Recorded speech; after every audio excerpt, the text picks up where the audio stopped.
لیکن اس وقت تو وہ تمہیں کہیں بھی نہیں ملے گی۔ سائم نے گھڑی دیکھ کر کہا رات کے 11 بج رہے تھے۔ وہ مجھے آج نہ ملی تو میرا دماغ اڑ جائے گا۔ مسلسل 10 گھنٹوں سے اسے سوچ رہا ہوں۔ آج میری طلب صرف وہ ہے، مجھے آج وہی چاہیے۔ فریدون کا لہجہ ہر دھرم تھا۔ وکی نے بوتل کا ڈھکن کھول کر اسے تھما دی۔ وہ جوش میں پوری بوتل چڑھا گیا تھا۔ ایڈریس ہے اس کا؟ نہیں۔ اس کی ڈیوٹی ٹائمنگ معلوم ہے؟ نہیں۔ اس نے تینوں کے سوالوں کا جواب نفی میں دیا تھا۔ وکی اور سائم کو تھوڑا سا غصہ بھی آیا تھا، مگر کیا کرتے، وہ ان کا لاڈلا اور فراخ دل دوست تھا۔ اس کے ایسے نخرے اٹھانا ان کی عادت اور مجبوری بن چکی تھی، تو پھر اسے آج ہی حاصل کرنا کتنا مشکل کام ہے تو تم خود جان سکتے ہو۔ سائم کو اندازہ تھا کہ فریدون فضول ضد کر ہے۔ تو میں مشکل کام کرنا چاہتا ہوں نا، وہ سختی سے بولا تھا۔ ہاں یہ فریدون، اتنے دنوں سے کہاں تھے تم؟ صوفیہ آ کر اس کے گلے کا ہار بن گئی۔ پلیز۔ فریدون یکدم کھڑا ہو گیا۔ اس نے صوفیہ کو اپنے سے دور دھکیل دیا۔ او گاڈ، اتنے چڑچڑے کیوں ہو رہے ہو؟ صوفیہ کا تھوڑی سی خجالت ہوئی، پھر فریدون سے خفگی کا اظہار کرنے لگی۔ اپنی حد میں رہ کر بات کرنی چاہیے، وہ سختی سے بولا۔ صوفیہ کو حیرت ہوئی۔ ایکسیڈنٹ سے 3 روز پہلے تک اس کی توجہ اور نگاہوں کا مرکز تھی، اور اب وہ کیسا روکھا سلوک کر رہا تھا، اسے یقین نہیں آ رہا تھا۔ اب وکی اور سائم صوفیہ کو کیا بتاتے کہ وہ ایک بار ہی اہمیت دیتا ہے، بعد میں دیکھنا بھی پسند نہیں کرتا۔ میں تم لوگوں کا باہر انتظار کر رہا ہوں۔ وہ ایک بوتل اور اٹھاتا اس شور ہنگامے سے باہر چلا گیا تھا، اور پھر ٹھیک 1 گھنٹے کے بعد وہ اپنے دوستوں کے ہمراہ اسپتال میں موجود تھا۔ وہ نرس کہاں ہے؟ لہجے کو بمشکل لڑکھڑانے سے روک کر متوازن انداز میں سوال کیا۔ ریسیپشن پر موجود لڑکی نے فوراً اپنے سامنے موجود لڑکوں کی حالت بھانپ لی تھی۔ کون سی نرس؟ اس لڑکی نے دریافت کیا۔ وہی جو 2 مرتبہ میری ٹریٹمنٹ کے لیے۔ فریدون بے ربط سا کہہ رہا تھا۔ وہ ڈپریسڈ ہوتا تو ڈرنک کرتے ہی نشے کی لپیٹ میں آ جاتا تھا، آج بھی حالت کچھ ایسی ہی تھی۔ ان کا نام کیا تھا؟ لڑکی نے دوبارہ پوچھا۔ میں نام نہیں جانتا، لیکن اتنا ضرور جانتا ہوں اس کی آنکھیں بہت خوبصورت ہیں، اور اس کی آواز۔ یہ کیا ہو رہا ہے؟ ڈاکٹر ظفر اتفاقاً وہاں سے گزر رہے تھے۔ کاؤنٹر پر موجود لڑکی کو پریشان دے کر ادھر ہی آ گئے، لیکن اب فریدون ہاشمی کو دیکھ کر چونک گئے۔ فریدون، تم یہاں کیا کر رہے ہو؟ سر یہ کسی نرس کے بارے میں پوچھنا چاہتے ہیں، لیکن یہ اس نرس کو جانتے نہیں ہیں۔ لڑکی نے جلدی سے بتایا تھا۔ مجھے اس کا ایڈریس چاہیے، وہ چیخ کر بولا۔ آئی ایم سوری فریدون ہاشمی، ہم کسی کا ایڈریس نہیں دے سکتے۔ کیوں؟ وہ غصے میں آ گیا تھا۔ ڈاکٹر ظفر کا انکار اسے مشتعل کرنے کو کافی تھا۔ یہ ہمارے رولز کے خلاف ہے۔ ڈاکٹر ظفر کو فریدون ہاشمی کا اس طرح نشے کی حالت میں ہسپتال آ کر کسی نرس کے بارے میں معلوم کرنا سخت ناگوار گزرا تھا، اور فریدون کو ان کا یہ انکار ان سے بھی زیادہ ناگوار گزرا تھا۔ اس نے وہاں مقبول ہاشمی متوسط طبقے سے تعلق رکھتے تھے۔ ان کی زندگی اپنے چھوٹے سے گھر اور ماں باپ سے شروع ہو کر ان پر ہی ختم ہو جاتی تھی۔ ان کے ماں باپ نے ان کو اپنے اوقات سے بڑھ کر تعلیم دلوائی اور ناز و نام سے پالا۔ وہ بھی اپنے ماں باپ کے لیے بہت کچھ کرنا چاہتے تھے۔ شارکہ بیگم ان کے اپنے ہی خاندان سے تعلق رکھتی تھیں، لیکن اپنی جیسے مڈل کلاس گھرانے میں بیاہے جانے پر وہ خوش نہ تھی۔ ان کی یہ کیفیت پہلی نظر میں مقبول ہاشمی نے جان لی تھی، اور اسی رات شارکہ بیگم سے ایک وعدہ کیا، ایک عہد باندھا تھا۔ شارکہ، میں جان چکا ہوں تمہیں زندگی میں بہت کچھ کی خواہش ہے، اور تم یہ خواہش پورا کرنا چاہتی ہو، لیکن تمہیں میری زندگی میں آ کر یہ خواہش ناممکن لگ رہی ہے۔ مگر میں یہ کہتا ہوں تم اپنی اس خواہش کو ناممکن مت سمجھو۔ انشاءاللہ میں تمہاری تمام خواہشیں پوری کروں گا، تمہیں ہر سہولت دوں گا، تمہیں اللہ کی ہر نعمت سے آشنا کروں گا، اور تمہارے سکھ و آرام کی خاطر اپنا سکھ و آرام گوا دوں گا، چاہے اس کے لیے مجھے اپنا خون پسینہ ہی کیوں نہ بہانا پڑے۔ لیکن اس کے بدلے میری ایک خواہش کا احترام کرنا ہوگا کہ میرے ماں باپ کی عزت کرنا، ان کا خیال رکھنا۔ انہوں نے میرے لیے بہت کچھ کیا، اور میری آئندہ نسل کو بے راہ روی کا شکار نہیں ہونے دینا۔ میری نسل کو سنوارنے کی کوشش کرنا، کیونکہ اولاد بگڑ جائے تو ماں باپ کو بہت اذیت ہوتی ہے، اور میں یہ اذیت نہیں سہنا چاہتا ہوں۔ میری خواہش ہے کہ میری اولاد بہت اچھی، نیک اور سلجھی ہوئی ہو۔ انہوں نے اپنی دل کی خواہش شارکہ بیگم کے سامنے رکھ دی، اور پھر حقیقتاً دن رات اور خون پسینہ ایک کر کے انہوں نے شارکہ بیگم سے کیے گئے وعدے کی تکمیل کرنی شروع کر دی تھی۔ جس کمپنی میں وہ پہلے کلرک پھر مینیجر کی حیثیت سے کام کرتے تھے، اب اس کمپنی کے 50% کے مالک تھے۔ ان کو اپنے اکلوتے بیٹے فریدون ہاشمی سے بے پناہ پیار تھا۔ اس کے اچھے مستقبل کے لیے انہوں نے بہت کچھ سوچ رکھا تھا۔ رفتہ رفتہ کاروبار وسیع ہوا۔ پارٹنرشپ کے اصولوں کے مطابق ان کو ملک سے باہر جانا پڑا تھا، اور وہ زیادہ تر ان کو یورپ میں ہی رہنا پڑتا تھا۔ مہینے 2 مہینے بعد وہ پاکستان آتے تو بمشکل 4-5 دن گزار پاتے۔ وہ 4-5 دن میں مختلف کاموں میں گزر جاتے، ان کو اپنے ماں باپ کے پاس بیٹھنے کی فرصت ہی نہ ملتی تھی۔ بیٹے کے متعلق بیوی سے پوچھتے تو پتہ چلتا ان کا بیٹا بہت ذہین، لائق فائق اور ہونہار سپوت ہے۔ وہ اسی پر مطمئن ہو جاتے بیوی دولت کی فراوانی میں کس دھارے میں بہہ رہی ہے، یہ جاننے کی کبھی ضرورت ہی پیش نہیں آئی تھی۔ لیکن یک کے بعد دیگرے ہونے والی ماں باپ کی موت نے ان کو اس بھاگتی دوڑتی زندگی میں 1-2 پل کے لیے ٹھہرنے پر مجبور کر دیا تھا۔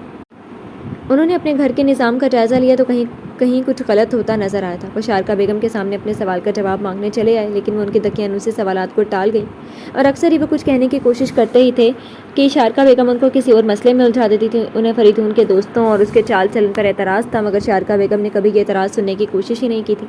مگر اب فریدون کا ایکسیڈنٹ اور اب رات جمال شاہ کے اسپتال میں ہونے والے ہنگامہ ان کو مشتعل کر چکا تھا۔ ان کے صبر کا پیمانہ چھلک چکا تھا، وہ برداشت کی حدود سے نکل چکے تھے۔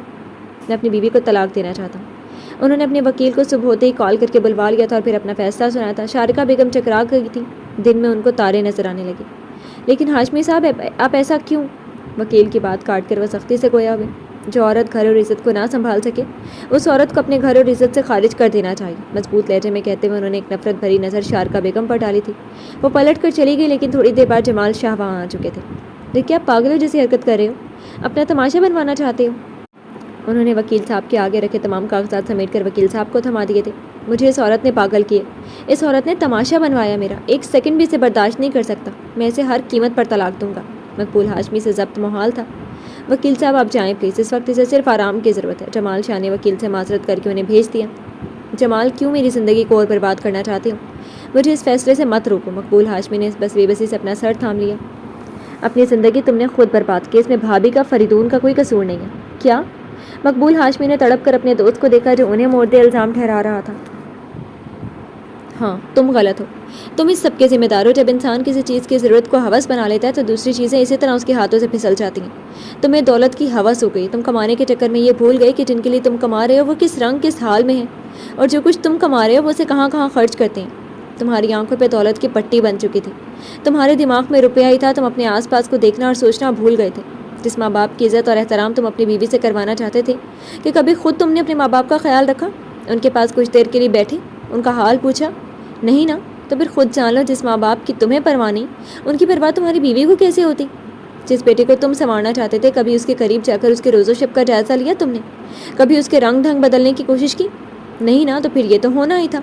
سب قصور تمہارا ہے، تم نے خود اپنی ماں باپ، اپنی بیوی اور اپنے بیٹے کو اپنے ہاتھوں سے کھویا ہے۔ تم نے کمانے کی دھن میں ان سے دور کر لیا خود کو۔ اب وہ پارٹیز اور فنکشنز وغیرہ میں جاتی ہیں تو تمہیں صبر کرنا چاہیے، تمہیں خاموش ہونا چاہیے۔ تمہارے ماں باپ تمہارے لیے تڑپ تڑپ کر اس دنیا سے چلے گئے، تو تمہیں اب صرف اور صرف پچھتانا چاہیے، اور بس۔ جمال شاہ نے پل میں کھری کھری سنا کر مقبول ہاشمی کی عقل کے تمام در واں کر دیے تھے۔ مقبول ہاشمی آنکھیں پھیلا کر دیکھنے لگے۔ قصور تمہارے ہیں، طلاق بھابھی کو کیوں دیتی؟ ان کو الزام دینے سے پہلے اپنے اندر اچھی طرح جھانک لو، اور جہاں جہاں اپنا آپ غلط لگے وہاں وہاں ضمیر کی قلم سے نشان لگاتے جاؤ، اور پھر عقل اور توبہ سے ان غلطیوں کو ہمیشہ کے لیے دور کر دو۔ ہو سکتا ہے تبدیلی گھر میں نظر آنے لگے اور نوبت طلاق تک نہ جائے۔ اوکے اب میں چلتا ہوں، کافی ٹائم ہو چکے، مجھے ہسپتال پہنچنا ہے۔ وہ رسٹ واچ دیکھ کر اٹھ کھڑے ہوئے تھے۔ مقبول ہاشمی کچھ بھی نہ کہہ سکے، ان کا غصہ، ان کی نفرت، ان کے الفاظ خود ان کے سامنے رقصاں تھے، دماغ میں جھکڑ سے چلنے لگے تھے۔ فریدون ہر حال میں اس نرس کو دیکھنا اور ملنا چاہتا تھا۔ اس رات کو ہونے والے ہنگامے کے باوجود آج وہ پھر ہسپتال میں موجود تھا، اور اسے عین الحق کو ڈھونڈنے کی ضرورت ہی پیش نہ آئی تھی۔ وہ سیڑھیاں چڑھتی دکھائی دے گئی تھی۔ فریدون لمبے لمبے ڈگ پھرتا بہت تیزی سے اس کے سامنے آ کر راستے کی رکاوٹ بن گیا تھا۔ ہیلو نرس، عین الحق اوپری سیڑھی پر قدم رکھتے رکھتے تھم گئی، اگر رکھ دیتی تو اس سے ٹکرا جاتی۔ آپ؟ وہ فریدون ہاشمی کو اپنے سامنے دیکھ کر ٹھٹکی، ماتھے پر کئی شکنیں بھی اجاگر ہو گئی۔ ہاں میں آپ سے ملنے اور آپ سے کچھ کہنے آیا ہوں۔ فریدون کا لہجہ کچھ ایسا تھا کہ عین الحق کو لمحے بھر کے لیے کچھ سوچنا پڑا۔ میں ٹھیک آدھے گھنٹے کے بعد آپ کو اسٹاف روم میں ملتی ہوں، اس نے انتہائی پرسکون انداز میں کہا۔ فریدون نے اس کے چہرے کو نظر بھر کے دیکھا، ایک احساس نظر کو چھو گیا تھا۔ اسی احساس نے غالباً اس کو اتنے روز سے بے چین کر رکھا تھا۔ ٹھیک آدھے گھنٹے بعد، وہ دہراتا ہوا اس کے راستے سے ہٹ گیا، اور ٹھیک آدھے گھنٹے بعد وہ اسٹاف روم کی دہلیز پر کھڑا دروازہ نوک کر رہا تھا۔ عین الحق اسٹاف روم سے باہر آ گئی تھی۔ جی، کہاں بیٹھ کر بات کرنا پسند کریں گے آپ؟ وہ کس لہجے میں بات کر رہی تھی وہ نظر انداز کر کے۔ جہاں آپ کو مناسب لگے۔ فریدون نے شانے اچکائے تھے، اور مجبوراً عین الحق فریدون کے ساتھ ہسپتال کے احاطے میں بنے کینٹین میں تک آ گئی تھی، اور ایک الگ اور مناسب ٹیبل کا انتخاب کرتے ہوئے بیٹھ گئی۔ پینٹ کی جیبوں میں ہاتھ پھنسائے کھڑا فریدون اس کی پیروی کر رہا تھا۔ اسے بیٹھتے دیکھ کر خود بھی بیٹھ گیا۔ کیا لیں گی آپ؟ اس نے ویٹر کو بلانا چاہا، لیکن عین الحق نے روکا۔ کسی چیز کی طلب نہیں ہے، بس آپ اپنی بات کہیں، میرے پاس صرف 20 منٹ میں مجھے اپنی ڈیوٹی جوائن کرنی ہے، پلیز۔ وہ ہاتھ کا اشارہ کرتے کرتے رک گیا تھا۔ پھر عین الحق کو دیکھا، وہ حقیقتاً کچھ بھی لینے کے موڈ میں نہیں تھی۔ جی کہیے، کیا کہنا ہے آپ نے؟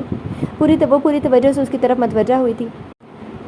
عین الحق زندگی میں پہلی بار کسی غیر اجنبی مرد کے ساتھ اس طرح بیٹھ کر بات کرنے پر مجبور ہوئی تھی، کیونکہ وہ جان چکی تھی کہ فریدون ہاشمی ضدی انسان ہے۔ اگر وہ اس کی بات سننے سے انکار کرتی وہ پھر بھی اصرار ہی کرتا، اس لیے بات سن لینا ہی بہتر سمجھا، اور اس کے ساتھ یہاں تک آ گئی تھی، حالانکہ اندر سے بہت عجیب فیل کر رہی تھی، اور فوراً وہاں سے اٹھ جانا چاہتی تھی۔ میں آپ سے دوستی کرنا چاہتا ہوں، فریدون نے کوئی بھی تمہید باندھنے کی بجائے سیدھی سیدھی بات کہہ دی تھی۔ عین الحق کو اس جملے کی توقع نہیں تھی۔ اس نے چونک کر فریدون ہاشمی کو دیکھا تھا۔ وہ نظروں کو جھکائے اپنی کی چین کو ٹیبل کی سطح پر گھما رہا تھا۔ وجہ پوچھ سکتی ہو؟ وہ پرسکون لہجے میں بولی تھی۔ فریدون نے نظر اٹھا کر اسے دیکھا تھا۔ آپ مجھے اچھی لگتی ہیں، میں آپ کو پسند کرتا ہوں، وہ صاف صاف کہہ رہا تھا۔ دوستی کرنے کے لیے اچھا لگنا ضروری ہوتا ہے؟ عین الحق بہت تحمل سے سوال کر رہی تھی۔ ہاں میں تو یہ سوچتا ہوں، جو دوستی اسی سے ہو سکتی ہے جو آپ کو اچھا لگے، جو آپ کی پسند ہو۔ اس کی بات پر عین الحق کے چہرے پر اطمینان بکھر گیا. وہ ریلیکس ہو گئی اور آہستہ کی سمت واضح انداز میں گویا ہوئی. پھر میری اور آپ کی دوستی ہرگز نہیں ہو سکتی کیونکہ آپ مجھے اچھے نہیں لگتے. میں آپ کو پسند نہیں کرتی. اب کی بار فریدون نے چونک کر دیکھا تھا. عین الحق کہنے کے بعد کینٹین سے باہر کا منظر دیکھنے لگی تھی. وجہ پوچھ سکتا ہوں؟ اسی کے انداز میں دریافت کیا گیا. آپ ڈرنک کرتے ہیں, آپ اسموکنگ کرتے ہیں, آپ لڑکیوں سے افیئر چلاتے ہیں, فلرٹ کرتے ہیں, اور میں یہ پسند نہیں کرتی, اس لیے میری آپ سے دوستی نہیں ہو سکتی. لیکن میں یہ کام چھوڑ بھی سکتا ہوں.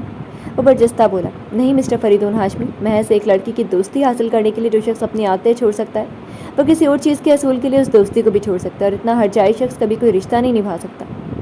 لیکن میں آپ سے ہر حال میں ہر قیمت پر فرینڈشپ کرنا چاہتا ہوں. میں آپ کو پسند کرنے لگا ہوں. وہ اس کی بات کاٹ کر اپنی بات کہتے ہوئے پسند پر زور دے کر بولا تھا. مسٹر فریدون ہاشمی, آپ فضول میں بحث و تکرار کے چکر میں پڑ رہے ہیں. آپ کو مجھ سے دوستی کبھی فائدہ نہیں دے سکتی, کیونکہ نہ تو میں آپ کے ساتھ پارٹیز جوائن کر سکتی ہوں, نہ کلبز میں جا سکتی ہوں, نہ آپ کی باہوں میں باہیں ڈال کر اونچے اونچے کھوکھلے کہے لگا سکتی ہوں, اور نہ ہی شراب پی کر رات کے 3 بجے تک آپ کے ساتھ گاڑی میں گھومتے ہوئے اپنا ایکسیڈنٹ کروا سکتی ہوں. اور جب میں کچھ بھی نہیں کر سکتی تو اس دوستی کا کوئی جواز ہی نہیں ہے. اس لیے پلیز میرا اور اپنا وقت برباد مت کریں. اللہ حافظ. وہ وہاں سے اٹھ گئی. فریدون اپنی جگہ پر تل ملا کر رہ گیا تھا. اسے عین الحق کی حرکت پر غصہ آ رہا تھا. اپنے آپ کو اس طرح غیر اہم کیے جانے پر اس کا پارا ہائی ہو رہا تھا. عین الحق کا وجود اور بھی ہلچل کا باعث بننے لگا تھا. اس کا انکار وہ اقرار میں بدلنے کو بے چین ہو اٹھا تھا. اس نے ڈرنک کرتے ہوئے تمام رودات اپنے دوستوں کو سنائی تھی. وہ بھی پرسوچ سے نظر آنے لگے تھے. یار تجھے اتنی ٹینشن کی ضرورت نہیں ہے. پہلی بار ہر لڑکی اسی طرح نخرہ دکھاتی ہے, انکار کر کے منفرد ہونے کی کوشش کرتی ہے. اگر وہ انکار نہ بھی کرے تو سوچو ہمیں مزہ کیسے آئے. وکی نے خباثت سے کہتے ہوئے آنکھ دبائی. فریدون نے گلاس خالی کر کے ٹیبل پر رکھتے ہوئے وکی کو حیرت سے دیکھا تھا. ہاں یار سچ کہہ رہا ہوں, 1-2 بار انکار کرے گی, تیرے آتش شوق کو ہوا دے گی, اور جب تم بھڑک جاؤ گے پھر مان جائے گی اور تمہارا سارا کام آسان ہو جائے گا. وکی سمجھا رہا تھا. وکی میں بھڑکانے میں اتنا صبر نہیں کر سکتا. میں صرف ایک بار اسے حاصل کرنا چاہتا ہوں, چاہے جیسے بھی ہو. فریدون کا لہجہ سخت تھا. وکی نے اسے گھور کر دیکھا. تو پھر کرو حاصل. اس نے فریدون کو اس کے حال پہ چھوڑ دیا. فریدون جی فرمائیے, اب کیا پرابلم ہے آپ کو؟ وہ ہسپتال کے احاطے سے باہر نکل رہی تھی جب ریڈ اسپورٹس کار سے نکل کر وہ اس کے مقابل آ کھڑا ہوا. میں آپ سے دوستی کرنا چاہتا ہوں. وہی ضدی ہر دھرم سے انداز اپنائے وہ وہی بات دہرا رہا تھا جس سے وہ 3 روز پہلے انکار کر چکی تھی. عین الحق نے نظر اٹھا کر اپنے سامنے کھڑے فریدون ہاشمی کو سرتا پا دیکھا تھا. بلیک جینس پر ریڈ چیک کی شرٹ پہنے, اس پر بلیک لیدر جیکٹ چڑھائے, اپنے تیکھے نین نقوش کے ساتھ وہ حقیقتاً ایک بگڑا ہوا امیر زادہ تھا, اور اپنے حلیے سے نظر بھی آ رہا تھا. لیکن میں انکار کر چکی ہوں, اس نے پہلی بار فریدون کے ساتھ لہجہ سخت اختیار کر کے کہا. انکار ہمیشہ انکار نہیں رہتا, اقرار میں بھی بدل سکتا ہے. مسٹر فریدون ہاشمی, وہ لڑکیاں اور ہوتی ہیں کہ جن کے دھوکے میں آپ میرے پیچھے بھاگ رہے ہیں. میرا انکار آپ کبھی بھی اقرار میں نہیں بدل سکتے. یہ بات آپ کو ذہن میں رکھ لینی چاہیے. وہ کہہ کر سائڈ پر ہوئی اور گزر جانا چاہا, لیکن وہ دوبارہ اس کے سامنے آ گیا تھا. لیکن ایک بات آپ کو بھی ذہن میں رکھ لینی چاہیے کہ میرا نام بھی فریدون ہاشمی ہے. جو کہتا ہوں کر کے رہتا ہوں. اس کی آنکھوں میں ایک چیلنج ہلکورے لے رہا تھا. عین الحق نے اس کی شکل کو بغور دیکھا تھا اور کچھ حل سوچنے کی کوشش کی. مسٹر فریدون ہاشمی, آپ کو شاید احساس نہیں کہ ایسے رشتے زبردستی نہیں بنتے بلکہ خود بخود بن جاتے ہیں. اس نے ذرا تحمل اور سکون سے اس کو سمجھانے کی ناکام صحیح کی تھی. میں بن جانے کا ویٹ نہیں کر سکتا, میں بنانا چاہتا ہوں. آپ اپنی دوستی کی شرائط بتا دیں, میں پوری کروں گا. وہ خپتی سا آدمی اسے بھی پاگل کرنے کا ارادہ رکھتا تھا. دیکھیں, جب میں دوستی نہیں کرنا چاہتی تو شرائط کیوں رکھوں گی؟ اور ایک بات بتا دو, جو شرائط پر ہو وہ دوستی نہیں ہوتی, سراسر دغا اور دھوکہ ہوتا ہے, کھلی سودے بازی ہوتی ہے اور کچھ نہیں. وہ اسے طرح طرح کی دلیلوں میں الجھا رہی تھی, لیکن وہ کسی میں بھی الجھ نہیں رہا تھا. جو بھی ہوتا ہے مجھے قبول ہے. عین الحق کا جی چاہا اپنا ماتھا پیٹ ڈالے, لیکن اس وقت وہ کچھ بھی نہیں کر سکتی تھی. ارے عین, ابھی تک یہاں کھڑی ہو, تمہیں دیر نہیں ہو رہی؟ اس کی کولیگ باہر نکلی تو اسے دیکھ کر رک گئی, اور پھر عین الحق کو فریدون ہاشمی کے ساتھ کھڑے دیکھ کر ٹھٹک گئی. ہاں میں بھی نکل رہی تھی, چلو چلتے ہیں, اللہ حافظ. عین الحق فریدون کے پاس سے گزر کر اپنی کولیگ کے ساتھ آگے بڑھ گئی تھی. فریدون نے دور تک اسے اپنی نظروں کی زد میں رکھا تھا. تو نرس صاحبہ, گھی ٹیڑھی انگلیوں سے نکلنا چاہتا ہے. کوئی بات نہیں, یہ بھی کر دیکھیں گے. وہ کمینگی سے مسکراتا ہوا وہاں سے اپنی گاڑی نکالنے لگا. CD پلیئر آن کر کے والیوم فل کر دیا تھا. اینی پلیز صبر سے کام لو, انشاءاللہ بابا ٹھیک ہو جائیں گے. معمولی سا بخار ہے, اتر جائے گا. عائلہ نے 2 دن سے بھوکی پیاسی عین الحق کو کندھے سے لگا کر دلاسا دیا تھا. عظیم نیازی کو پچھلے 3 دن سے انتہائی تیز بخار تھا, اور آج ڈاکٹر جمال شاہ ان کو بہتر ٹریٹمنٹ کے لیے ہسپتال لے کر جا رہے تھے. لیکن وہ سب عین الحق کی بکھری سی حالت دیکھ کر پریشان ہو چکے تھے. وہ اپنے بابا کو بیمار دیکھ کر حوصلہ کھو دینے کو تھی. اس نے کھانا پینا چھوڑ دیا تھا. وہ اب کوئی بھی عظیم دکھ سہنے کی ہمت میں نہیں رکھتی تھی. چھوٹی سی عمر میں ہی بہت اذیت دیکھ لی تھی, اب دکھ کا تصور ہی سہانے رخ تھا. وہ 3 دن سے بھوکی پیاسی تھی. ہسپتال جانے سے پہلے بھی جمال شاہ اور عائلہ اسے کھانا کھانے کے لیے اسٹار کرتے رہے مگر وہ نہ مانی۔ ہسپتال میں بھی جمال شاہ کو اسی کی فکر رہی تھی۔ اس کو بازوؤں کے حصار میں لے کر اپنے آفس میں آ گئے تھے۔ بیٹھو بیٹا، عین الحق بیٹھ گئی۔ رخسانہ آنٹی بھی وہاں ہی تھی۔ وہ دونوں میاں بیوی اس کی طرف ہی متوجہ تھے۔ دیکھو بیٹا، اپنے بابا کا حوصلہ اور سہارا صرف تم ہو۔ وہ تمہارے دم سے جی رہے ہیں۔ تم مضبوط ہو تو وہ بھی مضبوط ہو، اور اگر تم ہی ہمت ہار جاؤ تو تمہارے بابا تو بالکل ہی ہار جائیں گے۔ رخسانہ آنٹی نے نرمی سے اس کے کندھے پر اپنے ہاتھ کا دباؤ ڈال کر کہا تھا۔ ان کی بات سن کر عین الحق کی آنکھوں میں آنسو آ گئے تھے۔ آنٹی، میرے بابا نے زندگی میں بہت دکھ دیکھے ہیں، بہت تکلیفیں سہی ہیں۔ انہوں نے شاذ و نادر ہی خوشی دیکھی ہوگی، لیکن پھر بھی میں نے آج تک ان کے ماتھے پر پریشانی کی ایک سلوٹ تک نہیں دیکھی۔ مگر ان چند دنوں میں نے ان کو پریشان دیکھا ہے۔ ان کے ماتھے پہ سوچ کی شکنوں کا جال بکھرا دیکھا ہے۔ وہ نہ جانے، عین الحق کہتے کہتے رو پڑی تھی۔ جمال شاہ نے بیوی کو دیکھا تھا، وہ عین الحق کو سنبھالنے لگی۔ انہوں نے کسی طرح سمجھا بجھا کر عین الحق کو رخسانہ آنٹی کے ساتھ اپنے گھر بھجوا دیا تھا، جہاں زری اور نومی اسے دیکھ کر کھل اٹھے تھے۔ این آپی، واؤ، مزہ آئے گا۔ نومی اپنے بال اچھالتے ہوئے خوشی سے چہکا۔ کیسے ہو تم دونوں؟ عین الحق نے ان کے بال بکھیر کر پیار سے پوچھا۔ ہم تو ٹھیک ہیں، آپ ٹھیک نہیں لگ رہی۔ زری کا مشاہدہ تیز تھا، وہ عین الحق کی پریشانی اس کے چہرے سے ہی بھانپ گئی تھی۔ ارے سب ٹھیک ہے بیٹا، ابھی جاؤ کھیلو۔ آپ کی آپی نے تھوڑا آرام کرنا ہے، بعد میں باتیں کر لینا۔ انہوں نے اپنے بچوں کو وہاں سے نکالنا چاہا تھا، انہیں پتہ تھا وہ عین کو آرام نہیں کرنے دیں گے۔ تو کیا آپ ہی صرف آرام کرنے آئی ہیں، ہم سے باتیں نہیں کریں گی؟ نومی نے خفگی سے کہا۔ کریں گی باتیں، لیکن ریسٹ کرنے کے بعد۔ Okay, you may go now, انہوں نے گھور کر کہا تو بہن بھائی سر جھکا کر نکل گئے، اور ڈاکٹر رخسانہ جمال عین الحق کو ٹیبلٹ کھلا کر کمرے سے باہر آ گئے۔ انکل، بابا کیسے ہیں؟ جمال شاہ صبح ناشتہ کرنے گھر آئے تو عین الحق کو کافی بےتاب بیٹھے دیکھا۔ ایک بات بتاؤں بیٹا، تمہارے بابا پر صرف تمہارا ہی حق ہے۔ وہ اپنا کوٹ صوفے پر ڈال کر خود بھی بیٹھ گئے تھے۔ عین الحق ان کا مطلب نہیں سمجھی، اور جب سمجھی تو شرمندہ ہو گئی۔ آئی ایم سوری انکل، میں جانتا ہوں کہ تمہیں اپنے بابا سے بہت پیار ہے، لیکن یہ بھی تو دیکھو، رات بھر اس کے پاس اس کی بڑی بیٹی تھی، اس کا دوست، اس کا بھائی تھا، پھر اس کا چھوٹا سا نواسا تھا، اور اتنے لوگوں کی تیمارداری کے بعد اس نے ٹھیک تو ہونا ہی تھا۔ وہ پہلے سے بہت بہتر ہے۔ اسے عائلہ سے ناشتہ کروا کے ڈاکٹر ظفر کی ذمہ داری پر چھوڑ کے آیا ہوں، اور خود ناشتہ کر کے دوبارہ جا رہا ہوں۔ ان کی تفصیلی جواب پر وہ نادم سی ہو گئی تھی۔ انہوں نے مسکراتے ہوئے اٹھ کر اس کا سر تھپکا۔ پگلی، اگر وہ تمہارا باپ ہے تو ہمارا بھائی ہے۔ تمہارا باپ بعد میں بنا، پہلے وہ ہمارا بھائی تھا، اس لیے اس کی فکر تم سے زیادہ ہم کو ہے، سمجھی؟ اور اب ٹھیک سے ناشتہ کرو اور ہاسپٹل جا کر اپنی ڈیوٹی جوائن کرو۔ باپ کی فکر میں اس کی پائندے سے رکھ کر بیٹھنے کی کوئی ضرورت نہیں، انڈرسٹینڈ؟ وہ حد تحکم بھرے لہجے میں بولے تو عین الحق اس بات میں سر ہلا کر مسکرا دی۔ یار، تجھے اتنا پریشان ہونے کی ضرورت ہی کیا ہے؟ ایک معمولی سی نرس ہے، بڑی آسانی سے مان جائے گی۔ سائم اس کو آسان رستہ دکھا رہا تھا۔ میں اسے صرف ایک رات کے لیے حاصل کرنا چاہتا ہوں، اور اس کے لیے وہ جو کچھ بھی مانگے گی میں دوں گا، بس وہ ایک رات کے لیے حامی تو بھرے۔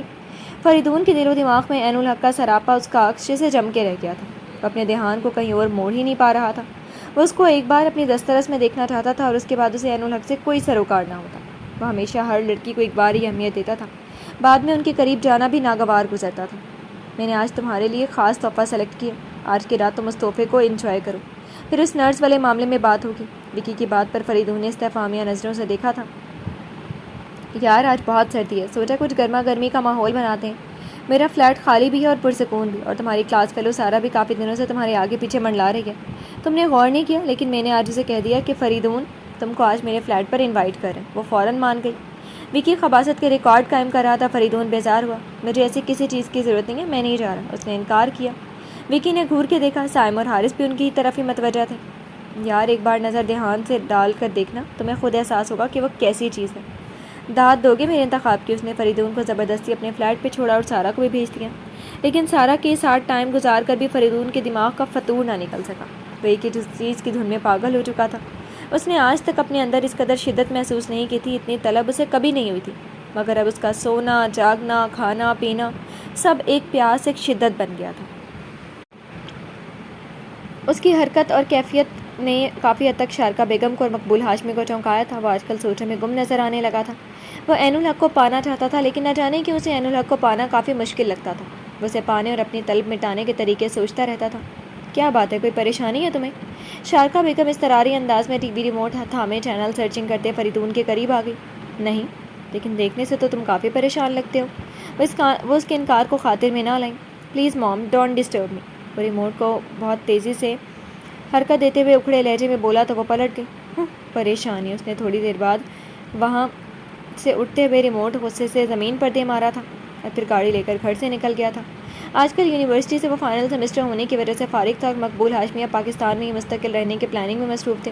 وہ اپنا بزنس اپنے پارٹنر سے الگ کر چکے تھے، اس لیے اب جو کچھ چاہتے کر سکتے تھے، اور شارکا بیگم بھی شوہر کی گھر کی موجودگی کے ڈر سے اب زیادہ تر گھر میں ہی نظر آتی تھی، اپنی مصروفیات کم کرتی تھی۔ اپنے اتنے قریب بریک لگنے اور ٹائر چرچرانے کی وجہ سے وہ چیخ کر رہ گئی تھی۔ فریدون اپنے 3 عدد دوستوں کے ساتھ 3 عدد بائک لیے اس کے سامنے موجود تھا۔ عجیب لوفرانہ انداز میں وہ اسے ہی دیکھ رہا تھا۔ وہ پہلے حملے سے سنبھلی تو دوسرے حملے کے لیے خود کو تیار کرنے لگی تھی، کیونکہ آج اسے فریدون ہاشمی کے تیور کچھ اور نظر آ رہے تھے۔ وہ بائک سے اتر کر اس کے قریب آ گیا تھا۔ ہیلو نرس، کیسی ہو؟ آج وہ عین الحق کو آپ بھی نہیں کہہ رہا تھا۔ اب وہ اپنے آس پاس دیکھنے لگی۔ چند قدم کے فاصلے پر بس اسٹاپ تھا اور چند قدم پہ ہسپتال۔ وہ بیچ راستے میں کھڑی تھی۔ کیا بات ہے، میں تمہیں اچھا نہیں لگتا؟ اس نے عین الحق کی طرف جھکتے ہوئے کہا۔ وہ 2 قدم دور ہٹ گئی تھی اور ابھی تک خاموش کھڑی تھی۔ میں تم سے بول رہا ہوں۔ اس نے عین الحق کی آنکھوں کے آگے انگلیوں کی سے چٹکی بجائی تھی۔ Please mister Faridoon Hashmi, mind your language. اس کے اندازہ تخاطب پر چڑھ گئی تھی۔ وہ لوفرانہ انداز میں مسکرا دیا۔ اوکے، میں اپنی لینگویج پہ کنٹرول کر لیتا ہوں، لیکن میں اپنے آپ پر کنٹرول نہیں کر پا رہا۔ پلیز تمہیں جتنی بھی رقم چاہیے لے لو، تم جو مانگو گی میں دوں گا۔ اب ایک ہی بار مجھے اپنی قیمت بتا دو، میں ایک رات کے لیے کچھ بھی قیمت چکانے کو تیار۔ چٹاخ! انتہائی زناٹے دار تھپڑ فریدون کا آخری الفاظ اپنے زبان میں دبا گیا تھا۔ بیچ سڑک میں اپنے دوستوں کے سامنے ایک لڑکی سے اتنا زوردار اور نفرت آمیز تھپڑ فریدون ہاشمی کے 14 طبق ہلا کر رکھ گیا تھا۔ وہ فریدون کو جن نظروں سے دیکھ رہی تھی وہ کسی تلوار سے کم نہیں تھی۔ اس کی آنکھوں سے نفرت اور غصے کے شعلے لپک رہے تھے۔ عین الحق کا بس چلتا تو اسی وقت کھڑے کھڑے اس گھٹیا شخص کو آگ لگا دیتی۔ میری قیمت لگانے سے پہلے یہ سوچ لینا کہ میری نظر میں تم جیسے گھٹیا مرد کی قیمت اس تھپڑ سے بہتر کوئی اور ہو ہی نہیں سکتی۔ انڈرسٹینڈ؟ وہ مضبوط لہجے میں کہتی انگلی اٹھا کر فریدون ہاشمی کو وارننگ دے رہی تھی۔ اس کے انداز اور لب و لہجے میں ذرا برابر بھی خوف نہیں تھا۔ اور مجھے اس تھپڑ کی صورت میں قیمت بتانے سے قبل تم ایک بات یاد رکھ لینا کہ تم کو ایک بار اپنے بستر کی زینت ضرور بناؤں گا، میڈم عین الحق نیازی۔ وہ اس کا نام چبا کر بولا جو 2 روز قبل اس نے معلوم کروایا تھا۔ یہ بھول ہے تمہاری، وہ نفرت سے کہتی ہوئی آگے بڑھ گئی تھی اور شارکا بیگم اپنی گاڑی سے اتر کر قریب آ گئی تھی۔ انہوں نے فریدون کو دیکھ کر اچانک گاڑی رکوائی تھی، لیکن فریدون کو ایک لڑکی کے ہاتھوں تھپڑ کھاتے دیکھ کر چکرا گئی تھی۔ یہ کیا ہوا؟ کون تھی؟ کیوں تھپڑ مارا اس نے؟ تم کچھ بولے بھی نہیں۔ وہ حیرت سے سوال پہ سوال کرتی چلی گئی تھی۔ وہ ماں کو دیکھ کر اور بھی سلگا، پھر آس پاس نظر اٹھی تو چند لوگوں کو بھی متوجہ پایا تھا، یعنی وہ اچھی خاصی ذلت اٹھا چکا تھا۔ آج فریدون کی اکڑ و خرور بلبلا اٹھے تھے۔ بولو نا، یہ سب کیا ہے؟ اس کا بازو جھنجھوڑ رہی تھی، لیکن وہ کوئی بھی جواب دیے بنا بائک پر سوار ہوا اور بائک اڑا کر لے گیا تھا۔ اس کی آنکھوں میں خون اترا ہوا تھا۔ وکی، سائم اور حارث اپنی اپنی جگہ پر ششتر سے بیٹھے تھے۔ وہ بھی مسز ہاشمی کو کچھ نہ بتا سکے۔ ان کو فریدون کی حالت سوچ کر خوف آ رہا تھا کہ اب کیا ہوگا، وہ کیا کرے گا۔ بابا! عین الحق کی چیخ بہت بلند اور بہت دردناک تھی۔ پڑوس سے زبیدہ آپا سب کچھ چھوڑ چھاڑ کر ان کے ہاں بھاگتی آئی تھی، لیکن عظیم نیازی کے بے جان سرد و سپاٹ وجود سے لپٹ کے روتی عین الحق کو دیکھ کر ان کے قدم دہلیز پر ہی لرز گئے تھے۔ اس کی چیخوں کی اضافہ ہوا تو انہوں نے کمزور آواز میں اس کو روکا تھا۔ عین صبر سے کام لو بیٹا، آج ان کا وقت پورا ہو گیا تھا۔ نہیں خالہ، ابھی میں نے ان کو وضو کروایا تھا اور انہوں نے فجر کی نماز پڑھی تھی۔ وہ مجھے ناشتہ تیار کرنا تھا اور قرآن پاک کی تلاوت بھی کرنا تھی۔ میں چلی پھر بابا میرا انتظار کر رہے تھے نا، میں آ گئی ہوں۔ لیکن یہ بول نہیں رہی خالہ، میرے بابا کو کہیں مجھ سے بات کریں۔ وہ پاگلوں کی طرح بے ربط ٹوٹے پھوٹے لفظوں میں اپنی بات کہہ رہی تھی، اور زبیدہ آپا خود کو روتے ہوئے اس کے قریب بیٹھ گئی تھی۔ ہاں بیٹا، یہ سب ہو چکا ہے۔ تیرے بابا نے نماز پڑھی تھی، وضو کیا تھا، اور اب وہ اپنے خالق حقیقی کے پاس نہیں، وہ مجھے چھوڑ کے کہیں بھی نہیں جا سکتے۔ وہ یکدم چینکی اور پھر اسی طرح اس حقیقت کو چینک کر جھٹلاتی رہی، لیکن جو ہونا تھا وہ ہو چکا تھا۔ تقدیر اپنا وعدہ پورا کر چکی تھی، اور تقدیر کو اپنا وعدہ پورا کرنے سے کوئی نہیں روک سکتا تھا، کیونکہ کاتب تقدیر کا لکھا اٹل تھا، ازل سے ابد تک کبھی نہ مٹنے والا۔ آئلہ، جمال شاہ، مسز رخسانہ جمال، زبیدہ آپا، ان کے گھر والے سبھی اس دھچکے سے گزرے تھے، مگر عین الحق کے لیے یہ دھچکا بہت بڑا تھا۔ وہ بہکی بہکی باتیں کر رہی تھی۔ عین پلیز پانی پی لو۔ آئلہ کے اپنے آنسو رخساروں پہ بہہ رہے تھے، لیکن پھر بھی وہ اسے اس پاگل پن سے نکالنا چاہتی تھی۔ آپی، رات اتنی دیر تک جمال انکل بابا کے پاس بیٹھے رہے، ان کے ہنسنے کی آواز میرے کمرے تک آ رہی تھی، پھر صبح کو کیسے وہ مجھے چھوڑ کر جا سکتے ہیں؟ عین الحق عجیب ذیانی انداز میں کہہ رہی تھی۔ جمال شاہ بے اختیار عین الحق کو بازو کے گھیرے میں لے کر رو پڑے تھے، اور بہت سی آنکھیں بھی بے اختیار رو پڑی تھیں۔ حقیقتاً عین الحق کا دکھ گہرا تھا۔ آج وہ بے سر و سامان ہو گئی تھی۔ عظیم نیازی کی 3 بہنیں بھائی کی موت کا سن کر گھڑی 2 گھڑی کے لیے آئی تھی اور پھر چلی گئی۔ آئلہ کو بھی یہاں آئے ہوئے 2 ہفتے ہو چکے تھے، اور اب ایاز کی ماں نویدہ بیگم اتنے لمبے قیام پر ناگپور چڑھانے لگی تھی۔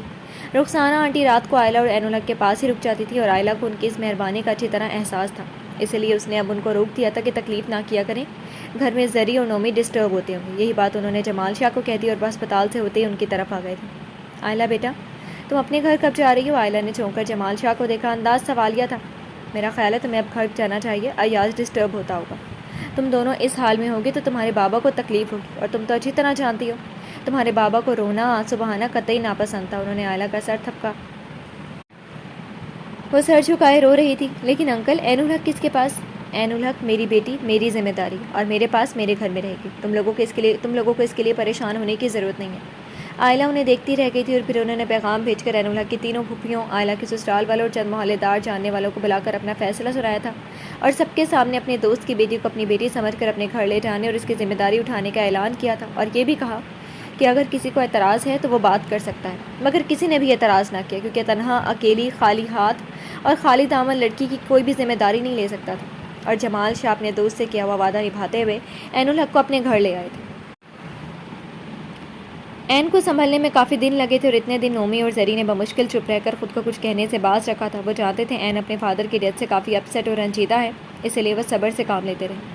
لیکن رفتہ رفتہ انہوں نے عین کو کچن کے کاموں میں انوالو ہوتے دیکھا تو وہ بھی اپنے مزاج میں لوٹ آئے۔ عین آپی، پاپا کہتے ہیں جو لوگ زیادہ چپ رہتے ہیں وہ ذہین ہوتے ہیں، تو کیا آپ بھی ذہین ہیں؟ زری کی بات پر عین نے گردن موڑ کر اسے دیکھا تھا اور پھر بے اختیار ہی اس کی معصومیت پر مسکرا دی تھی۔ میرے بابا کہتے تھے جو لوگ زیادہ سوال کرتے ہیں وہ ذہین ہوتے ہیں، کیا تم بھی ذہین ہو؟ عین الحق نے دلچسپی سے کہا، لیکن بے ساختہ یہ احساس ہوا کہ اس نے اپنے بابا کا ذکر کیا، اور اپنے بابا کا خیال آتے ہی اس کے ہاتھ رک گئے تھے، اس کے چہرے سے مسکان اور ہونٹوں سے لفظ غائب ہو گئے تھے، اور اسی خیال میں گم ہو کر وہ اپنا ہاتھ جلا بیٹھی تھی۔ جلن سے آنکھوں میں آنسو امڑ آئے۔ نہیں بیٹا، آنسو نہیں بہاتے، آنسوؤں کا پانی بہت کمزور ہوتا ہے، بہانے والے کو بھی کمزور کرتا ہے اور دیکھنے والے کو بھی بے بس کر دیتا ہے۔ اس کی سماعتوں میں اترتی عظیم نیازی کی آواز اسے آنسو بہانے سے روک گئی تھی۔ عین، کیا ہوا؟ رخسانہ آنٹی کچن میں آئی تو عین الحق کو چپ سر جھکائے کھڑا دیکھ کر ٹھٹک گئی۔ ممی، آپ ہی کا ہاتھ جلا ہے، زری نے کچن میں داخل ہوتے اطلاع دی تھی۔ وہ برنال ٹیوب لینے بھاگ گئی تھی۔ واپسی پر ماں کو بھی کچن میں دیکھ کر کچھ اطمینان ہو گیا تھا۔ کیسے جلا لیا؟ تم سے کس نے کہا تھا کہ کچن میں آؤ؟ پاگل لڑکی! وہ اس کا ہاتھ تھامے اسے ڈانٹ رہی تھی اور زری سے برنال لے کر اس کے ہاتھ پر لگانے لگی۔ عین الحق نے جواباً کچھ بھی نہ کہا تھا، لیکن اگلی صبح ناشتے کے وقت وہ کچھ کہنا چاہتی تھی اور اس کو کہنے پہ آمادہ دیکھ کر جمال انکل نے اسے مزید کہنے پر اکسایا تھا۔ کہو بیٹا، کیا بات ہے؟ وہ انکل، میں اپنی جاب دوبارہ جوائن کرنا چاہتی ہوں، اور نہیں، اس کی کوئی ضرورت نہیں ہے، تم آرام سے گھر میں رہو۔ لیکن انکل 2 ماہ ہو چکے ہیں، میں فارغ بیٹھے بیٹھے اکتا گئی ہوں، میں کام کرنا چاہتی ہوں۔ وہ ان کی بات ختم ہونے سے پہلے ہی بول پڑی تھی۔ تو پھر کالج یا پھر یونیورسٹی جوائن کرو، اپنی تعلیم کا سلسلہ دوبارہ سے جوڑ لو، جمال انکل چائے کا کپ اٹھاتے ہوئے قطعی لہجے میں کہہ رہے تھے۔ میں نہیں پڑھ سکتی، میرا دل اچاٹ ہو چکا ہے، میں کام کرنا چاہتی ہوں، پلیز انکل آپ میری فیلنگ کو سمجھنے کی کوشش کریں۔ جاب کرنے سے لڑکیوں میں اعتماد آتا ہے، لڑکیوں کو زمانے کے ساتھ چلنے کا اور معاشرے کی اونچ نیچ سمجھنے کا ڈھنگ آتا ہے۔ اپنا آپ بیکار اور بے معنی نہیں لگتا، اور میں بھی بیکار بے معنی نہیں ہونا چاہتی، میں کام کرنا چاہتی ہوں، اور میرے خیال میں ہر لڑکی کو جاب کرنی چاہیے، اس سے خود اعتمادی پیدا ہوتی ہے۔ وہ جمال انکل کے سامنے دلیلیں پیش کر رہی تھی۔ وہ چند لمحے پرسوچ انداز میں دیکھتے رہے، پھر رخسانہ آنٹی سے تائید طلب کرتے ہوئے اسے اجازت دی۔ عین الحق کو بہت اچھا لگا تھا، اس نے ریلیکس ہوتے ہوئے اپنی جاب جوائن کر لی تھی۔ یہ کیسے دیوانگی ہے فریدون؟ کیوں کسی اور کے دشمن ہوتے ہوتے اپنے دشمن ہو گئے؟ اسے اس طرح اور ڈرنک اور اسموک کرتے دیکھ کر سائم نے اس کے سامنے ٹیبل پر دھری بوتل پیچھے کھسکا دی اور ساتھ ہی اس کو ڈانٹ بھی دیا۔ فریدون ابھی تک عین الحق کے لگائے گئے چرکے سے بلبلا رہا تھا اور انتقام کی آگ میں جل جل کر اور بھی تڑپ رہا تھا۔ سائم، یہ واپس کرو مجھے، اس نے بوتل کی طرف اشارہ کیا۔ آج عین الحق نے آج ہی اپنی روٹین لائف کی طرف لوٹ آئی ہے، اس نے آج اپنی ڈیوٹی جوائن کی تھی۔ سائم نے بوتل واپس کرنے کی بجائے اسے اطلاع فراہم کی تھی۔ فریدون یکدم اپنی جگہ سے کھڑا ہو گیا۔ پھر اس نے سائم سے سوال کیا، لیکن اب وہ کافی سیکیور ہے۔ سائم ساری تفصیل جمع کر کے آیا تھا، فریدون کے سامنے اگل رہا تھا۔ مطلب؟ اس نے پھر پوچھا۔ مطلب وہ ڈاکٹر جمال شاہ اور ڈاکٹر رخسانہ جمال کے ساتھ گاڑی میں آتی جاتی ہے، سارا وقت ہسپتال کے اندر ہوتی ہے اور بعد میں سارا وقت گھر میں رہتی ہے، اور اب یقیناً وہ کہیں بھی اکیلی نہیں جائے گی۔ ڈاکٹر جمال شاہ اس کے ساتھ ڈرائیور اور گاڑی بھیجا کریں گے۔ سائم کی اطلاعات اس کو کافی گہری سوچ میں مبتلا کر رہی تھی۔ میں نے ایک فیصلہ کیا ہے سائم، اس کی آواز اور انداز پر سائم چونک اٹھا اور پھر اس کا فیصلہ سن کر چکرا گیا۔ یہ کیا کہہ رہے ہو تم؟ اسے یقین نہیں آیا تھا۔ ہاں سائم، میں اپنی آگ بجھانے کے لیے کچھ بھی کر سکتا ہوں، اور اس سے بہتر فیصلہ کوئی اور ہو ہی نہیں سکتا۔ اپنی پینٹ کی جیبوں میں ہاتھ پھنسائے وہ اپنے جوتے کی ٹو سے قالین کو ضرب لگانے کی کوشش کر رہا تھا۔ لیکن فریدون، یہ کیسے ممکن ہوگا؟ یہ ممکن ہوگا اور ضرور ہوگا۔ ایک بار عین الحق نیازی پر زندگی کا دائرہ تنگ نہ کر دوں تو میرا بھی نام نہیں، میں اسے اذیت کے دریا سے ہمکنار کر دوں گا۔ وہ پچھتائے کہ اس دن پہ جب اس نے فریدون ہاشمی کو انکار کیا تھا، اور روئی کہ اس دن، اس گھڑی، اس لمحے کو جب اس نے فریدون ہاشمی پہ ہاتھ اٹھایا تھا۔ انتہائی نفرت آمیز سلگتے لہجے میں الفاظ چبا چبا کر ادا کر رہا تھا، تو کیا یہ سب ٹھیک ہوگا؟ سائم اس فیصلے سے الجھ رہا تھا۔ ہاں، سب ٹھیک ہوگا، اور میرا خیال ہے کافی سے بھی زیادہ ٹھیک ہوگا، کیونکہ عین الحق نیازی کے لیے جیسی اذیت، جیسی سزا میں چاہتا ہوں، وہ ایک رات کے چند لمحوں میں پوری نہیں ہوگی۔ اس کے لیے ایک لمبا عرصہ درکار ہوگا۔ وہ اپنی تمام باتیں، تمام پلاننگ اس کے گوش گزار کر رہا تھا۔ سائم سنتا رہا۔ بعد میں وکی اور حارث کا بھی سائم جیسا ہی حال ہوا تھا، وہ اس کے فیصلے پر حیران تھے۔ فریدون، تم جانتی ہو جمال شاہ تمہارے پاپا میں کافی دوستی ہے، اور عین الحق بھی جمال شاہ کے دوست کی بیٹی ہے، جس کو اب وہ اپنی بیٹی، اپنی ذمہ داری سمجھتے ہیں۔ اس کے ساتھ کوئی انتہائی قدم اٹھانے سے خود تمہیں نقصان ہو سکتا ہے۔ تمہارے پاپا تو پہلے ہی کافی گرم مزاج ہیں، اور پھر عین الحق کو ٹارچر۔ پلیز حارث، تم اپنے یہ سائیڈ افیکٹ اپنے پاس رکھو، جو کچھ ہوگا میں خود دیکھ لوں گا، تم لوگوں کو فکر کرنے کی ضرورت نہیں ہے۔ وہ ہاتھ اٹھا کر ان کو روک چکا تھا۔ اس وقت وہ وکی کے فلیٹ پر تھے۔ اکثر انہوں نے کوئی رنگینی انجوائے کرنا ہوتی تو اسی فلیٹ کا انتخاب کرتے تھے، اور زیادہ تر فریدون ہی اس کام کو انجام دیتا تھا۔ ٹھیک ہے، تم جو بھی کرو، ہم تمہارے ساتھ ہیں۔ حارث نے ہتھیار ڈال دیے تھے، اور فریدون پلاننگ کے تحت کام کرتا چلا گیا تھا۔ مقبول ہاشمی کو تو کافی عرصہ پہلے جمال شاہ نے حقیقت کا آئینہ دکھا کر لاجواب کر دیا تھا، لیکن فریدون کس کے ہاتھوں آئینہ دیکھ کر سدھرنے لگا، یہ جاننے کا ان کو شوق اور تجسس ضرور ہوا تھا، لیکن پھر اپنے اس تجسس کو مار دیا، کیونکہ ان کو بیٹے کے سنورنے سے غرض تھی، اور وہ سنور چکا تھا۔ اس کے بعد ان کو کوئی غرض نہ تھی۔ فریدون اس حلیے میں رہنے لگا تھا جس میں مقبول ہاشمی اسے دیکھنا چاہتے تھے۔ وہ یونیورسٹی سے اپنا MBA مکمل کر چکا تھا، اور باپ کی حسب خواہش ان کے بزنس میں دلچسپی لے رہا تھا۔ اس کا سونا، کھانا پینا، سب کچھ یکسر بدل گیا۔ اس نے اپنے گھٹیا دوستوں کی کمپنی چھوڑ دی تھی۔ آفس کے بعد وہ گھر پر ہی نظر آتا تھا، اور ایسے ہی دنوں میں ایک دو ملاقاتیں اتفاقاً ڈاکٹر جمال شاہ سے بھی ہو گئی تھیں، اور وہ فریدون میں ہونے والی تبدیلیاں دیکھ کر بے پناہ خوش ہوئے تھے۔ امیزنگ، کافی اچھے لگ رہے ہو، اس کا کندھا تھپک کر ستائشی نظروں سے دیکھ کر بولے تھے۔ فریدون نے سر جھکا لیا تھا، یعنی وہ اپنے کام میں کامیاب ہو چکا تھا۔ اسے اپنی کامیابی پر کچھ اطمینان ہوا تھا۔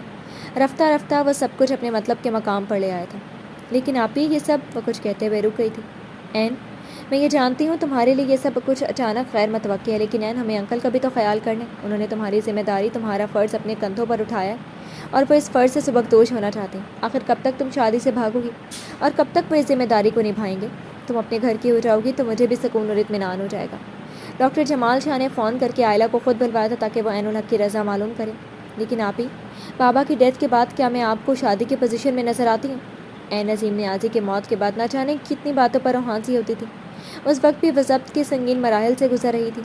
میں سب جانتی ہوں مینی، لیکن ہمیں اپنا خیال نہیں کرنا چاہیے، بلکہ ان کا خیال کرنا چاہیے جو ہمارے لیے متفکر رہتے ہیں۔ ہمیں ان کی پریشانی کم کرنی چاہیے، ان کو اپنی ذمہ داری سے آزاد کر دینا چاہیے۔ پلیز تم میری بات میں موجود مطلب کو سمجھنے کی کوشش کرو۔ عائلہ اس کو نرمی اور پیار سے سمجھا کر قائل کر رہی تھی۔ مجھے کوئی فیصلہ کرنے کے لیے تھوڑا وقت چاہیے، مجھے سوچنے کی مہلت دیں۔ اس کی گلوگیر آواز پر عائلہ نے اپنے آنسو اپنی بے بسی پر ضبط کرتی عین الحق کو کندھے سے لگا کر تھپکنے لگی۔ عین، تم بہت بہادر ہو۔ بابا کو تمہارے حوصلے، تمہارے صبر پر فخر ہوتا تھا۔ بابا مجھ سے زیادہ تمہیں پسند کرتے، تمہیں چاہتے تھے، وہ تم میں اپنی شبیہ دیکھتے تھے، اور مجھے بھی لگتا ہے تمہاری تمام عادتیں بابا جیسی ہیں۔ اس کا دل بہلانے کے لیے بابا کی باتیں کرنے لگی تھی، اور عین الحق پلکوں کو زور سے بھینچ رہی تھی۔ آپ کی میٹنگ ختم ہوئی یا نہیں؟ نومی نے دروازہ نوک کر کے اندر جھانکا۔ کیوں، خیریت؟ عائلہ نے دلچسپی سے پوچھا تھا۔ وہ نیچے آپ کا صاحبزادہ رور ہے، اور اس نے اپنے کپڑے بھی گندے کر لیے۔ ماما نے بہت بہلایا اسے، لیکن وہ بس بھاں بھاں کر رہے۔ نومی نے منہ بنا کر عائلہ کے بیٹے کی نقل اتاری تھی۔ عائلہ فوراً اٹھ گئی، اور عین الحق نے سر جھکا لیا۔ نومی نے ایک نظر عین الحق کو دیکھا، پھر اس کے سامنے دو زنوں بیٹھ گیا۔ آپ ہی، آپ اداس ہوتی ہیں تو بہت خوبصورت لگتی ہیں۔ نومی کی بات پر عین نے چونک کر دیکھا تھا۔ لیکن جب آپ خوش ہوتی ہیں تو دنیا کی خوبصورت ترین ہستی لگتی ہیں، نومی نے اپنی بات جاری رکھتے ہوئے کہا تھا، اور میں آپ کو دنیا کی خوبصورت ترین ہستی دیکھنا چاہتا ہوں۔ پلیز، آپ خوش رہا کریں۔ نومی اتنی محبت اور اتنی لجاجت سے کہہ رہا تھا۔ عین الحق نے بے اختیار اس کے بال بکھیر کر اس کے ماتھے پر پیار کیا۔ میں دنیا کی خوبصورت ترین ہستی نہیں، بلکہ خوش قسمت ترین ہستی ہوں جس کا چھوٹا سا بھائی اتنی کیئر اور محبت کرنے والا ہے۔ اسے حقیقتاً نومی کے معصوم سے انداز پر پیار بھی آیا اور رونا بھی۔ تو پھر آپ وعدہ کریں آپ آئندہ اداس نہیں ہوں گی، بلکہ خوش ہوں گی، ایک دم فریش، بالکل پھول کی طرح۔ اس نے فوراً اپنا ہاتھ پھیلا کر وعدہ مانگا تھا۔ میری جان، پھول کی اتنی عمر نہیں ہوتی کہ وہ خوش اور فریش ہونے کا سوچ سکے، کیونکہ جب وہ اس بارے میں سوچنے لگتا ہے تب سورج ڈھل رہا ہوتا ہے اور پھول مرجھا کر مر رہا ہوتا ہے۔ اسے اس کام کی مہلت ہی نہیں ملتی۔ اس کی آواز اور بات کے اثر میں نومی حیرت سے آنکھیں پٹ پٹانے لگا۔ آپ تو بہت اچھا بول لیتی ہیں۔ ورنہ میرا خیال تھا کہ آپ کو بات کرنا نہیں آتی۔ بدتمیز، اس نے نومی کی چپت رسید کی تو وہ مسکراتا ہوا کھڑا ہو گیا تھا۔ میں پھر بھی یہی کہوں گا، آپ باتیں بہت اچھی کر لیتی ہیں۔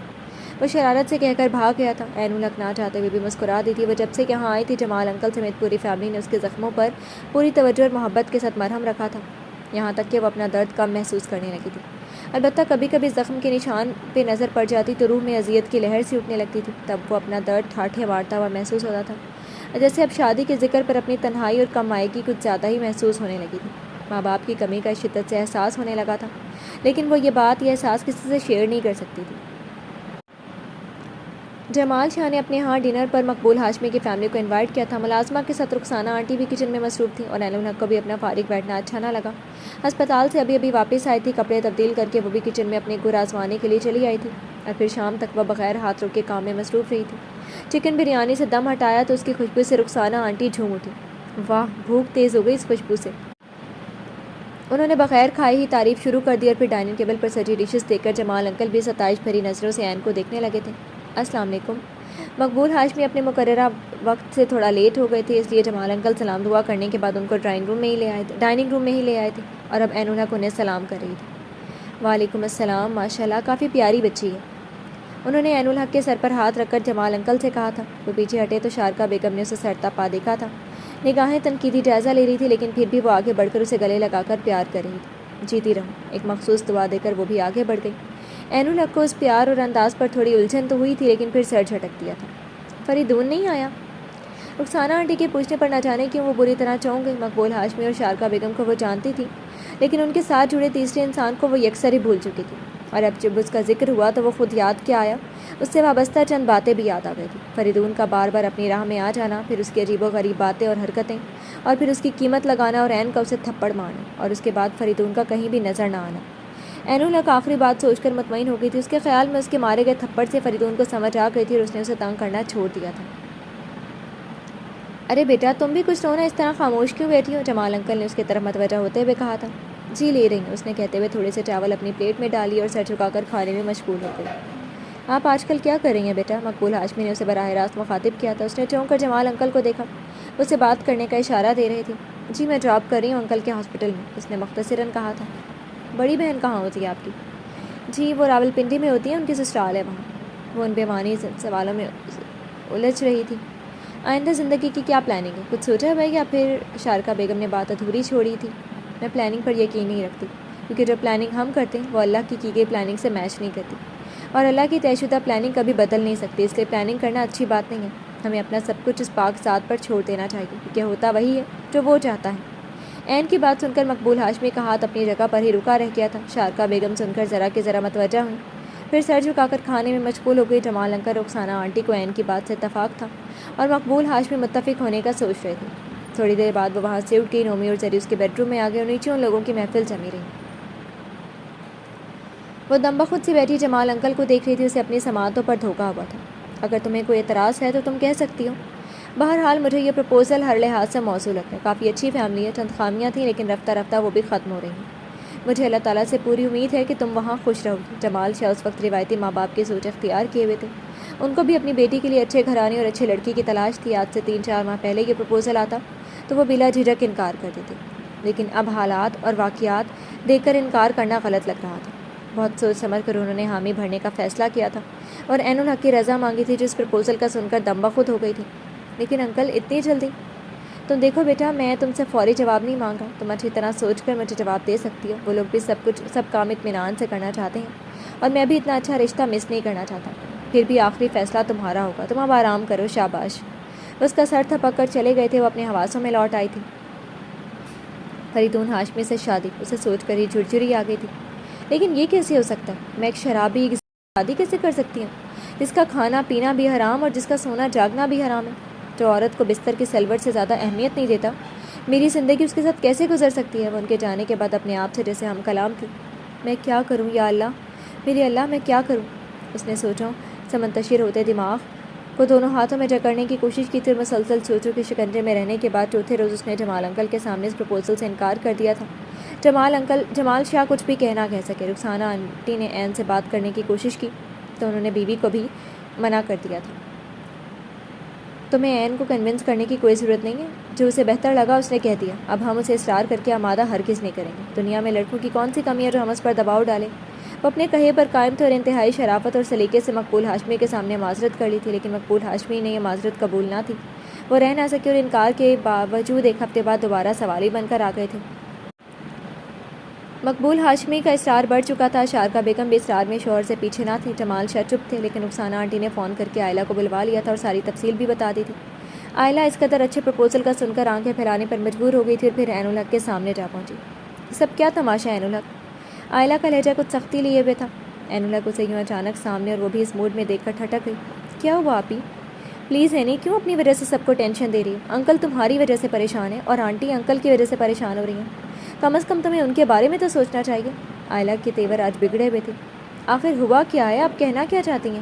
وہ بیڈ سے اتر کر ان کے قریب آ گئی۔ آئلہ اس کے کمرے کے بیچوں بیچ کھڑی تھی۔ تم نے فریدون ہاشمی کے پرپوزل سے انکار کیوں کیا، جبکہ تمہیں پتہ بھی ہے پہلے بابا اور اب انکل تمہارے لیے کتنے پریشان ہو چکے ہیں؟ پھر تمہاری جاب کی وجہ سے پہلے کتنے لوگ اپنے قدم پیچھے ہٹا چکے ہیں، اور ایسی سچویشن میں آ کر اگر ایک مناسب اور اچھا رشتہ آیا ہے تو تم اسے بھی ٹھکرا رہی ہو۔ اور تم یہ بھی جانتی ہو کہ مقبول ہاشمی انکل کے فرینڈ ہیں۔ اگر وہ اس پرپوزل پہ حامی بھر رہے ہیں تو کچھ سوچ کر ہی بھر رہے ہیں۔ میرا ہاتھ بھی ایاز کے ہاتھ میں انہوں نے ہی تھمایا تھا۔ بھلے میری ساس اچھی نہ سی، لیکن میرا شوہر تو اچھا ہے نا۔ اگر فریدون ہاشمی نے تم نے کوئی برائی دیکھی تو برائی کس میں نہیں ہوتی؟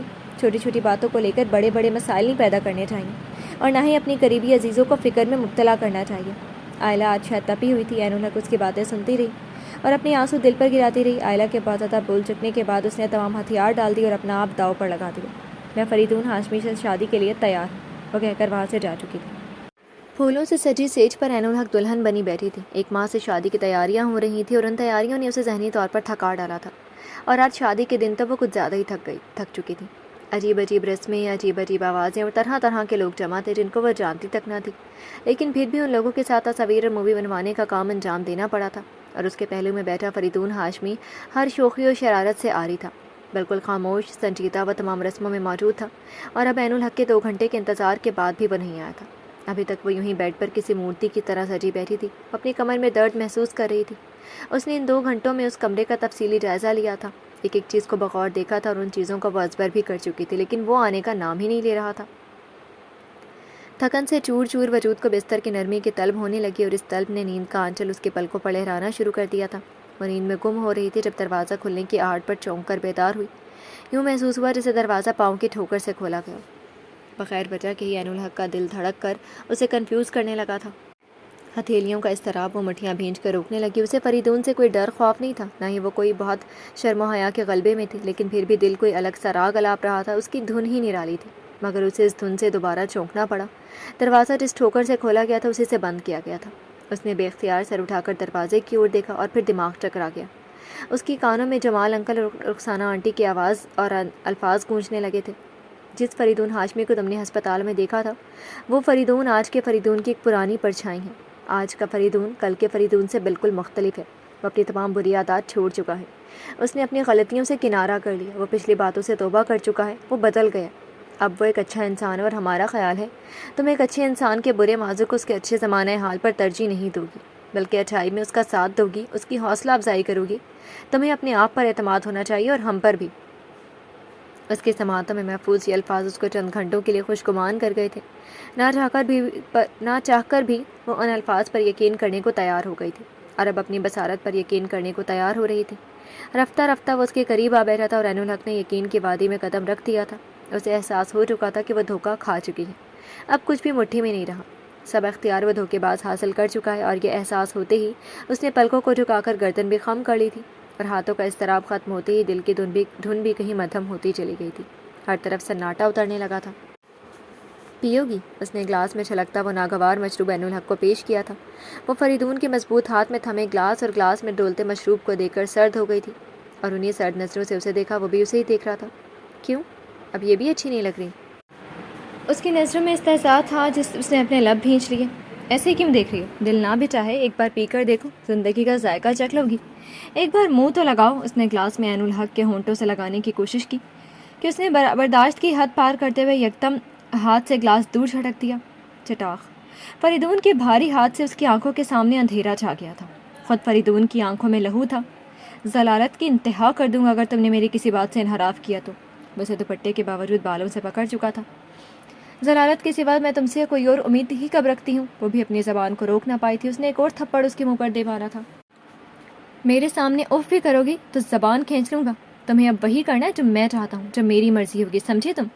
غصے سے قراتے فریدون کے لب و لہجے اور نگاہوں میں آگ دہک رہی تھی۔ اس نے جھٹکے سے اس کے بالوں کو چھوڑا تو وہ غیر متوازن ہوتی بیڈ کراؤن سے ٹکرا گئی تھی۔ درد کی شدید لہر اس کے دماغ میں پھیل گئی۔ وہ اٹھ کر دوسرا گلاس تیار کرنے لگی اور دوبارہ بیڈ پر آ گئی۔ جانتی ہو آج تم میرے بستر پر موجود ہو۔ کافی دیر خاموشی میں لمحے سرک گئی تو فریدون کی طنزی آواز نے اس خاموشی کو توڑ ڈالا۔ جانتی ہوں، لیکن تم شاید بھول رہے ہو کہ تمہارے بستر پر عین الحق نیازی نہیں، عین الحق ہاشمی موجود ہے۔ تم مجھے سڑک کنارے سے قیمت دے کر خرید کرنی بلکہ سینکڑوں لوگوں کی موجودگی میں کلمے پڑھ کر اپنی عزت بنا کر لائے ہو۔ تم نے اپنے میرے درمیان کے فاصلے کو مٹانے کے لیے حلال اور جائز رشتے کی راہ اپنائی ہے۔ ہمارے درمیان حرام نہیں ہے، اور اب مجھے تمہارے بستر پر موجود ہونے سے کوئی شرمندگی نہیں۔ تم میرے شوہر اور میں تمہاری بیوی ہوں، اور shut up, just shut up. وہ ہاتھ میں پکڑے گلاس کو عین الحق کے اوپر اچھال کر یکدم چیخ اٹھا تھا۔ حقیقت کا آئینہ بہت کڑوا اور شفاف تھا۔ وہ غصے سے پاگل ہونے کو تھا۔ عین الحق اس ناگوار مشروب سے بھیگ کر بری طرح جھنجھنا اٹھی تھی۔ اس کے اعصاب تن گئے تھے۔ تم وہی عین الحق ہو جس کو میں اپنے بستر پر سجانا چاہتا تھا۔ میں وہ عین الحق نہیں ہوں، وہ عین الحق کنواری تھی، باپ کے نام سے جانی جانے والی۔ یہ عین الحق شادی شدہ ہے، اپنے شوہر کے نام سے جانی جانے والی مسز فریدون ہاشمی۔ وہ یکدم بپھر گیا تھا۔ اس نے تھپڑوں سے عین الحق کو نڈھال کر ڈالا تھا۔ وہ اس وقت کسی جنگلی، کسی وحشی سے کم نہیں لگ رہا تھا۔ اس نے عین الحق کے چند گنے چنے خوابوں کو مٹی کا ڈھیر بنا دیا تھا۔ اس کی خواہشوں، اس کے ارمانوں کو رونٹ ڈالا تھا۔ وہ اپنی نئی زندگی کی ایسی شروعات پر صبر و ضبط کے گھونٹ پی کر رہ گئی تھی۔ شب بھر اس کی وحشت اور درندگی کا نشانہ بننے کے باوجود بھی اس کے ہونٹوں پر کوئی حرف شکایت نہ تھی، لیکن جیسے وہ فجر کی نماز ادا کرنے کے بعد اللہ سے دعا گو ہوئی تو بے اختیار دو نمکین موتی پلکوں سے ٹوٹ کر ہاتھوں کی لکیروں میں گم ہو گئے تھے، اور ان دو موتیوں کا شکوہ رب تعالیٰ نے جیسے اس گھڑی بہت غور اور بہت قریب سے سنا تھا، جبھی اس کے دل پر اتنا بوجھ ہونے کے باوجود ایک اطمینان سا اتر آیا تھا۔ وہ خود کو پرسکون محسوس کرنے لگی تھی، اپنی روح اور جسم کا مجروح ہونا بھولنے لگا تھا۔ وہ سب اس پاک ذات پر چھوڑ کر جائے نماز سمیٹ کر اٹھ گئی۔ اس نے شاور لینے کے بعد جائے نماز کو ہر جگہ تلاشا، اور اس تلاش میں وہ کمرے سے باہر بھی نکل گئی تھی، اور اتفاق سے آج ایک ملازم جلدی بیدار ہو جانے کی وجہ سے اس کو ملازمہ کے کوارٹر سے جائے نماز لا کر دے گیا تھا۔ یعنی اس اتنے بڑے گھر میں جائے نماز تک نہ تھی، مطلب اس گھر میں کوئی بھی نماز نہیں پڑھتا تھا۔ کھڑکی بند کرو۔ نشے میں بے سود سوئے فریدون نے کروٹ بدلی تو نئی دن کی روشنی آنکھوں میں چبھنے لگی۔ تبھی وہ بیزاری سے بولا، اور کھڑکی میں کھڑی عین الحق نے آہستگی سے گردن موڑ کر پہلے اسے دیکھا، پھر کھڑکی بند کی۔ رفتہ رفتہ کچھ چہل پہل کا احساس ہوا تھا۔ پھر 10 بجے دروازے پر دستک ہوئی تو اس نے اللہ کا شکر ادا کیا۔ وہ اس کمرے سے آزاد ہونا چاہتی تھی۔ اسے اس کمرے میں بو کا احساس ہو رہا تھا، اور یہ بو اس کا سانس لینا محال کر رہی تھی۔ اس نے صوفے سے اٹھ کر دروازہ کھول دیا تھا۔ سامنے شارکا بیگم کھڑی تھی۔ السلام علیکم۔ اس نے احترام سے سلام کیا تھا، اور وہ ہکا بکا کھڑی تھی۔ عین الحق ان کی حیرت کا مطلب سمجھتے ریلیکس تھی۔ یہ کیا ہوا؟ ان کے استفسار پر اس نے آہستگی سے سر جھکا لیا تھا۔ کچھ نہیں، کل شاید بیوٹی پارلر میں میک اپ کے دوران کسی چیز سے سائیڈ افیکٹ ہو گیا۔ اس نے ٹال دیا۔ وہ فریدون کی نوازش افشا نہیں کرنا چاہتی تھی، بلکہ اپنے اور اس کے رشتے پہ بھرم کا ایک پردہ رکھنا چاہتی تھی۔ حالانکہ شارکا بیگم ہمہ وقت بیوٹی پارلر کے چکروں میں رہنے والی خاتون تھی، کسی میک اپ کا اتنا سائیڈ افیکٹ ان کو ہضم نہیں ہوا تھا۔ پھر کسی خیال کے تحت سر ہلا دیا تھا۔ تم کپڑے تبدیل کر کے تیار ہو جاؤ، زری اور نومی تمہارا ناشتہ لے کر آ رہے ہیں، ان کا فون آیا تھا، وہ کہہ کے پلٹ گئی۔ عین الحق دروازہ بند کر کے پلٹی تو فریدون کا باتھ روم میں گھستے دیکھا، پھر وارڈروب سے ایک ہلکا سا کاٹن کا سوٹ نکال کر پہن لیا۔ فریدون کوئی بھی بات کیے بنا شاور لے کر تیار ہوا اور کمرے سے نکل گیا، لیکن سیڑھیوں کی قریبی شارکا بیگم نے گھیر لیا۔ یہ سب کیا ہے فریدون؟ عین الحق کا چہرہ دیکھا تم نے؟ ان کے لہجے میں تشویش اور خفگی تھی۔ کیا ہوا اس کے چہرے کو؟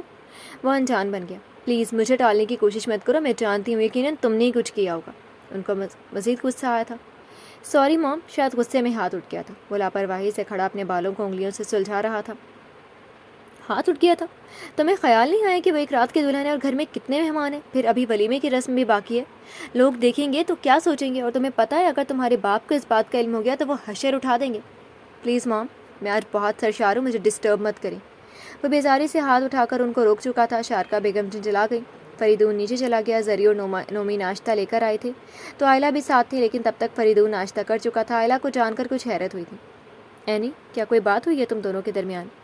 آئلہ نے اس کا ہاتھ تھام لیا تھا۔ این کا دل ایک لمحے کو پگھلا، پھر پگھلتے پگھلتے پتھر بن گیا۔ وہ اپنے درد کو دل میں دبا گئی۔ نہیں، ایسی کوئی بات نہیں، آپ فکر مت کریں، سب ٹھیک ہے۔ وہ سر کو کچھ جھکائے ہوئی تھی تاکہ چہرے پر نقش فریدون کی دیوانگی کو چھپا سکے. حالانکہ اس نے تھوڑا میک اپ کر کے اس نقش و نگار کو چھپانے کی حتی الامکان کوشش کی تھی اور وہ لوگ اس کے جھکے چہرے کو شرم پر محمول کرتے رہے تھے. شام کو ولیمے کی رسم بھی تھی میں بھی وہ یوں ہی سر جھکائے ہوئے تھے. رخسانہ آنٹی اور جمال انکل سمیت بہت سی دعاؤں سے نواز رہے تھے اور بے اختیار ان کی دعاؤں نے اسے اپنے بابا کی کمی کا شدت سے احساس دلا دیا تھا اور وہ اس احساس کے زیر اثر ماحول سے ہی کٹ گئی تھی. این تمہیں فریدون لینے آیا بیٹا, تیار ہو جاؤ. وہ ولیمے کے بعد 2 دن اپنے میکے جمال انکل کے گھر آئی ہوئی تھی اور آج واپس جانے کی ہولناک خبر سننا پڑ رہی تھی. اسے یوں لگا جیسے کسی نے اس کے لیے موت کا فرشتہ بھیج دیا. وہ جہاں بیٹھی تھی وہ وہیں بیٹھی رہ گئی تھی. اسے گزشتہ 2 راتیں یاد آئیں جو فریدون کے ساتھ گزری تھی اور ان کی یاد آتی اس کے تن پر کپکپاہٹ اور اذیت کی لہر دوڑ گئی تھی. ارے ابھی تک ایسی سر چھاڑ منہ پھاڑ بیٹھی ہو, نیچے فریدون واپسی کے لیے بے چین ہو رہے. آئلہ نے اندر آتے ہی حیرت سے کہا تھا اور پھر کافی سستی اور کاہلی سے تیار ہوتی عین الحق کی مدد کی اور اپنے ساتھ نیچے لے کر آئی تھی. فریدون اسے دیکھتے ہی کھڑا ہو گیا. اوکے انکل, ہم چلتے ہیں. اتنی جلدی؟ کچھ دیر بیٹھو تو صحیح. انہوں نے روکنے کی کوشش کی مگر وہ رکنے پر آمادہ نہیں تھا. حالانکہ عین الحق تھوڑی دیر اور اس ماحول میں ٹھہرنا چاہتی تھی لیکن پھر بھی سب سے مل کر رخصت ہونا پڑا تھا. گیٹ سے گاڑی کافی آہستہ رفتار سے باہر نکلی, البتہ روڈ پر آتے ہی ہواؤں سے باتیں کرنے لگی تھی. آئی مسڈ یو. اس نے بے اختیار اس کا ہاتھ پکڑ کر ہونٹوں سے لگا لیا تھا. عین الحق نے تڑپ کر اس جنگلی کو دیکھا جو بہت مہذب لباس میں ملبوس اپنے قریبی لوگوں کو دھوکہ دے رہا تھا, جس نے اپنی ذات پر صرف انتقام کی خاطر نقاب چڑھا لیا تھا. 2 دن بیڈ روم میں تمہاری کمی بہت محسوس ہوئی. وہ جس انداز میں کہہ رہا تھا عین نے لب سختی سے بھینچ لیے تھے اور سر جھکا کر اپنے گود میں دھرے ہاتھوں کو بے وجہ دیکھنے لگی. اور آج میں تمہاری واپسی کی خوشی کو سیلیبریٹ کرنا چاہتا ہوں, تمہارے ساتھ انجوائے کرنا چاہتا ہوں. اس نے گاڑی ایک مہنگے ترین ریسٹورانٹ کی پارکنگ میں پارک کرتے ہوئے کہا. وہ ایک دم اپنے خیالوں سے باہر نکلی تھی. لیکن ہمیں تو گھر جانا تھا. وہ حوانک بنی ایک نظر ریسٹورانٹ اور پھر فریدون کو دیکھ کر استفسار کر رہی تھی. گھر بھی جائیں گے میری جان, پہلے میرے ساتھ کچھ انجوائے تو کرو. اس کی سائڈ کا دروازہ کھولتے ہوئے عین کا بازو پکڑ کر وہ اسے گاڑی سے باہر لے آیا تھا. آؤ نا یار, موڈ خراب مت کرو. وہ اسے لے کر اندر آ گیا لیکن اندر انجوائمنٹ کا سامان دیکھ کر وہ چکرا گئی تھی. سائم, حارث, وکی اور ان کے ساتھ 3 لڑکیاں بھی تھیں. بے باکی کا دور عروج پر تھا. فریدون کو دیکھ کر کافی ہلچل ہوئی. ہیلو فریدون. ایک لڑکی نے اٹھ کر بے تکلفی کی حد کر ڈالی اور عین کے ماتھے پر شرم سے پسینہ پھوٹ پڑا. کیسے ہو تم نے اپنی شادی میں ہمیں انوائٹ بھی نہیں کیا. دوسری والی نے پہلے والی سے زیادہ بے تکلفی جتائی تھی. وہ فریدون کی باہوں میں باہیں ڈالے کھڑی تھی. آج تو انوائٹ کر لی ہے نا, یہ ہیں ہماری مسز. اس نے طنزیہ نظروں سے اس کی طرف اشارہ کیا. اوہ ہائے. انہوں نے ہاتھ آگے بڑھایا اور مجبوراً عین کو سلام کرنا پڑا تھا ورنہ اسے اس ماحول اور ان لوگوں سے الجھن ہو رہی تھی. ہیلو بھابھی, وکی, سائم اور حارث نے کورس میں کہا تھا. اوکے آپ لوگ بیٹھے, ہم ابھی آ رہے ہیں. فریدون ایک لڑکی کے ساتھ آگے بڑھا. پلیز مجھے گھر چھوڑ دیں. اس نے بے ساختہ فریدون کو پکار لیا تھا. گھر جانا ہے تو آدھا گھنٹہ انتظار کرو, میں آدھے گھنٹے تک آ جاؤں گا, اوپر روم میں جا رہا ہوں. وہ کہہ کر چلا گیا تھا اور عین کو اپنا آپ بھی غلاظت میں لتھڑا ہوا لگ رہا تھا. اسے اپنے آپ سے وحشت ہونے لگی تھی. بھابھی آپ بیٹھے نا, اس طرح کھڑی کیوں ہیں؟ شراب کے نشے میں لڑکھڑاتے وکی نے آگے بڑھ کر کہا تھا تو وہ یکدم بدک کر پیچھے ہو گئی تھی. شٹ اپ, ڈونٹ ٹچ می. وہ یکدم چیخی اور پھر وہاں سے پلٹ کر باہر نکل آئی مگر پارکنگ تک آتے اس کے آنسو کافی بہہ چکے تھے. وہ اندر سے بھاگتے ہوئے یہاں تک آئی تھی. او میرے خدایا. اس نے گاڑی کے قریب آ کر اپنا سر تھام کر گاڑی سے ٹکا دیا تھا. اتنی گندگی, اتنی غلاظت, اتنے گرے ہوئے انسان ہیں, کبھی تصور بھی نہیں کر سکتی تھی. اس نے بلک بلک کر روتے ہوئے ایک جھرجھری سے لی تھی. اپنے آپ سے وہ مخاطب نہ جانے کیا کہہ رہی تھی. پھر 10-15 منٹ بعد سنبھلی تو خیال آیا کہ فریدون اس کو سزا دینے کے لیے کبھی نہیں آئے گا. اس لیے اس نے وقت کا احساس کر کے جلد از جلد گھر جانے کا ارادہ کر لیا تھا اور آگے بڑھ کر ٹیکسی روکنے لگی اور قریب ہی ایک ٹیکسی کے ٹائر تھم گئے. یہ کیا کر رہی ہو؟ یکدم جھٹکے سے اس نے عین کو بازو سے پکڑ کر اپنی سمت کھینچ لیا تھا. پلیز تم جاؤ. فریدون نے ٹیکسی ڈرائیور کو جانے کا اشارہ کیا تھا. مجھے اس وقت گھر جانا ہے, میں راتوں کو گھر سے باہر رہنے کی عادی نہیں ہوں اور میں اپنی بات سے انکار اور اختلاف سننے کا عادی نہیں ہوں. وہ غصے سے اسے جھنجھوڑ چکا تھا. میں نے تم سے کہا تھا کہ آدھے گھنٹے تک آ جاؤں گا, آدھا گھنٹہ ویٹ کرو, پھر بھی تم اپنی منمانی سے باز نہیں آئی. وہ کھینچتا ہوا اس کو گاڑی تک لایا تھا. پھر اس کے بیٹھتے ہی گاڑی سٹارٹ کر دی تھی. اتنی دیر کر دی تم لوگوں نے, کہاں رہ گئے تھے؟ مقبول ہاشمی اپنی بہو اور بیٹے کے انتظار میں بیٹھے تھے. انہیں آتے دیکھ کر فوراً تشویش کا اظہار کیا. السلام علیکم. وہ آگے بڑھی اور ان کو سلام کیا تھا. جیتی رہو, اللہ نصیب اچھے کرے. انہوں نے شفقت سے کہتے ہوئے اس کے سر پر ہاتھ رکھا تھا. فریدون کو نمبر پریس کرتا سیڑھیوں کی جانب بڑھ گیا. انہوں کچھ دیر ان کے پاس ٹھہری, پھر مقبول ہاشمی نے خود ہی اسے جانے کا کہہ دیا. تم بھی اب آرام کرو, کل بات ہوگی. وہ خود بھی اس وقت اپنے بیڈ روم میں جانے کا ارادہ رکھتے تھے. وہ بھی اوپر آ گئی. کمرے میں انگلش میوزک بج رہا تھا, لائٹس آن تھی اور خود وہ شرٹ کے بٹن کھولے صوفے پر بیٹھا سامنے ٹیبل پر دھری بوتلوں اور گلاس سے شغل فرما رہا تھا. وہ اعصاب کنٹرول کرتی ہوئی باتھ روم میں جانے لگی. ادھر آؤ.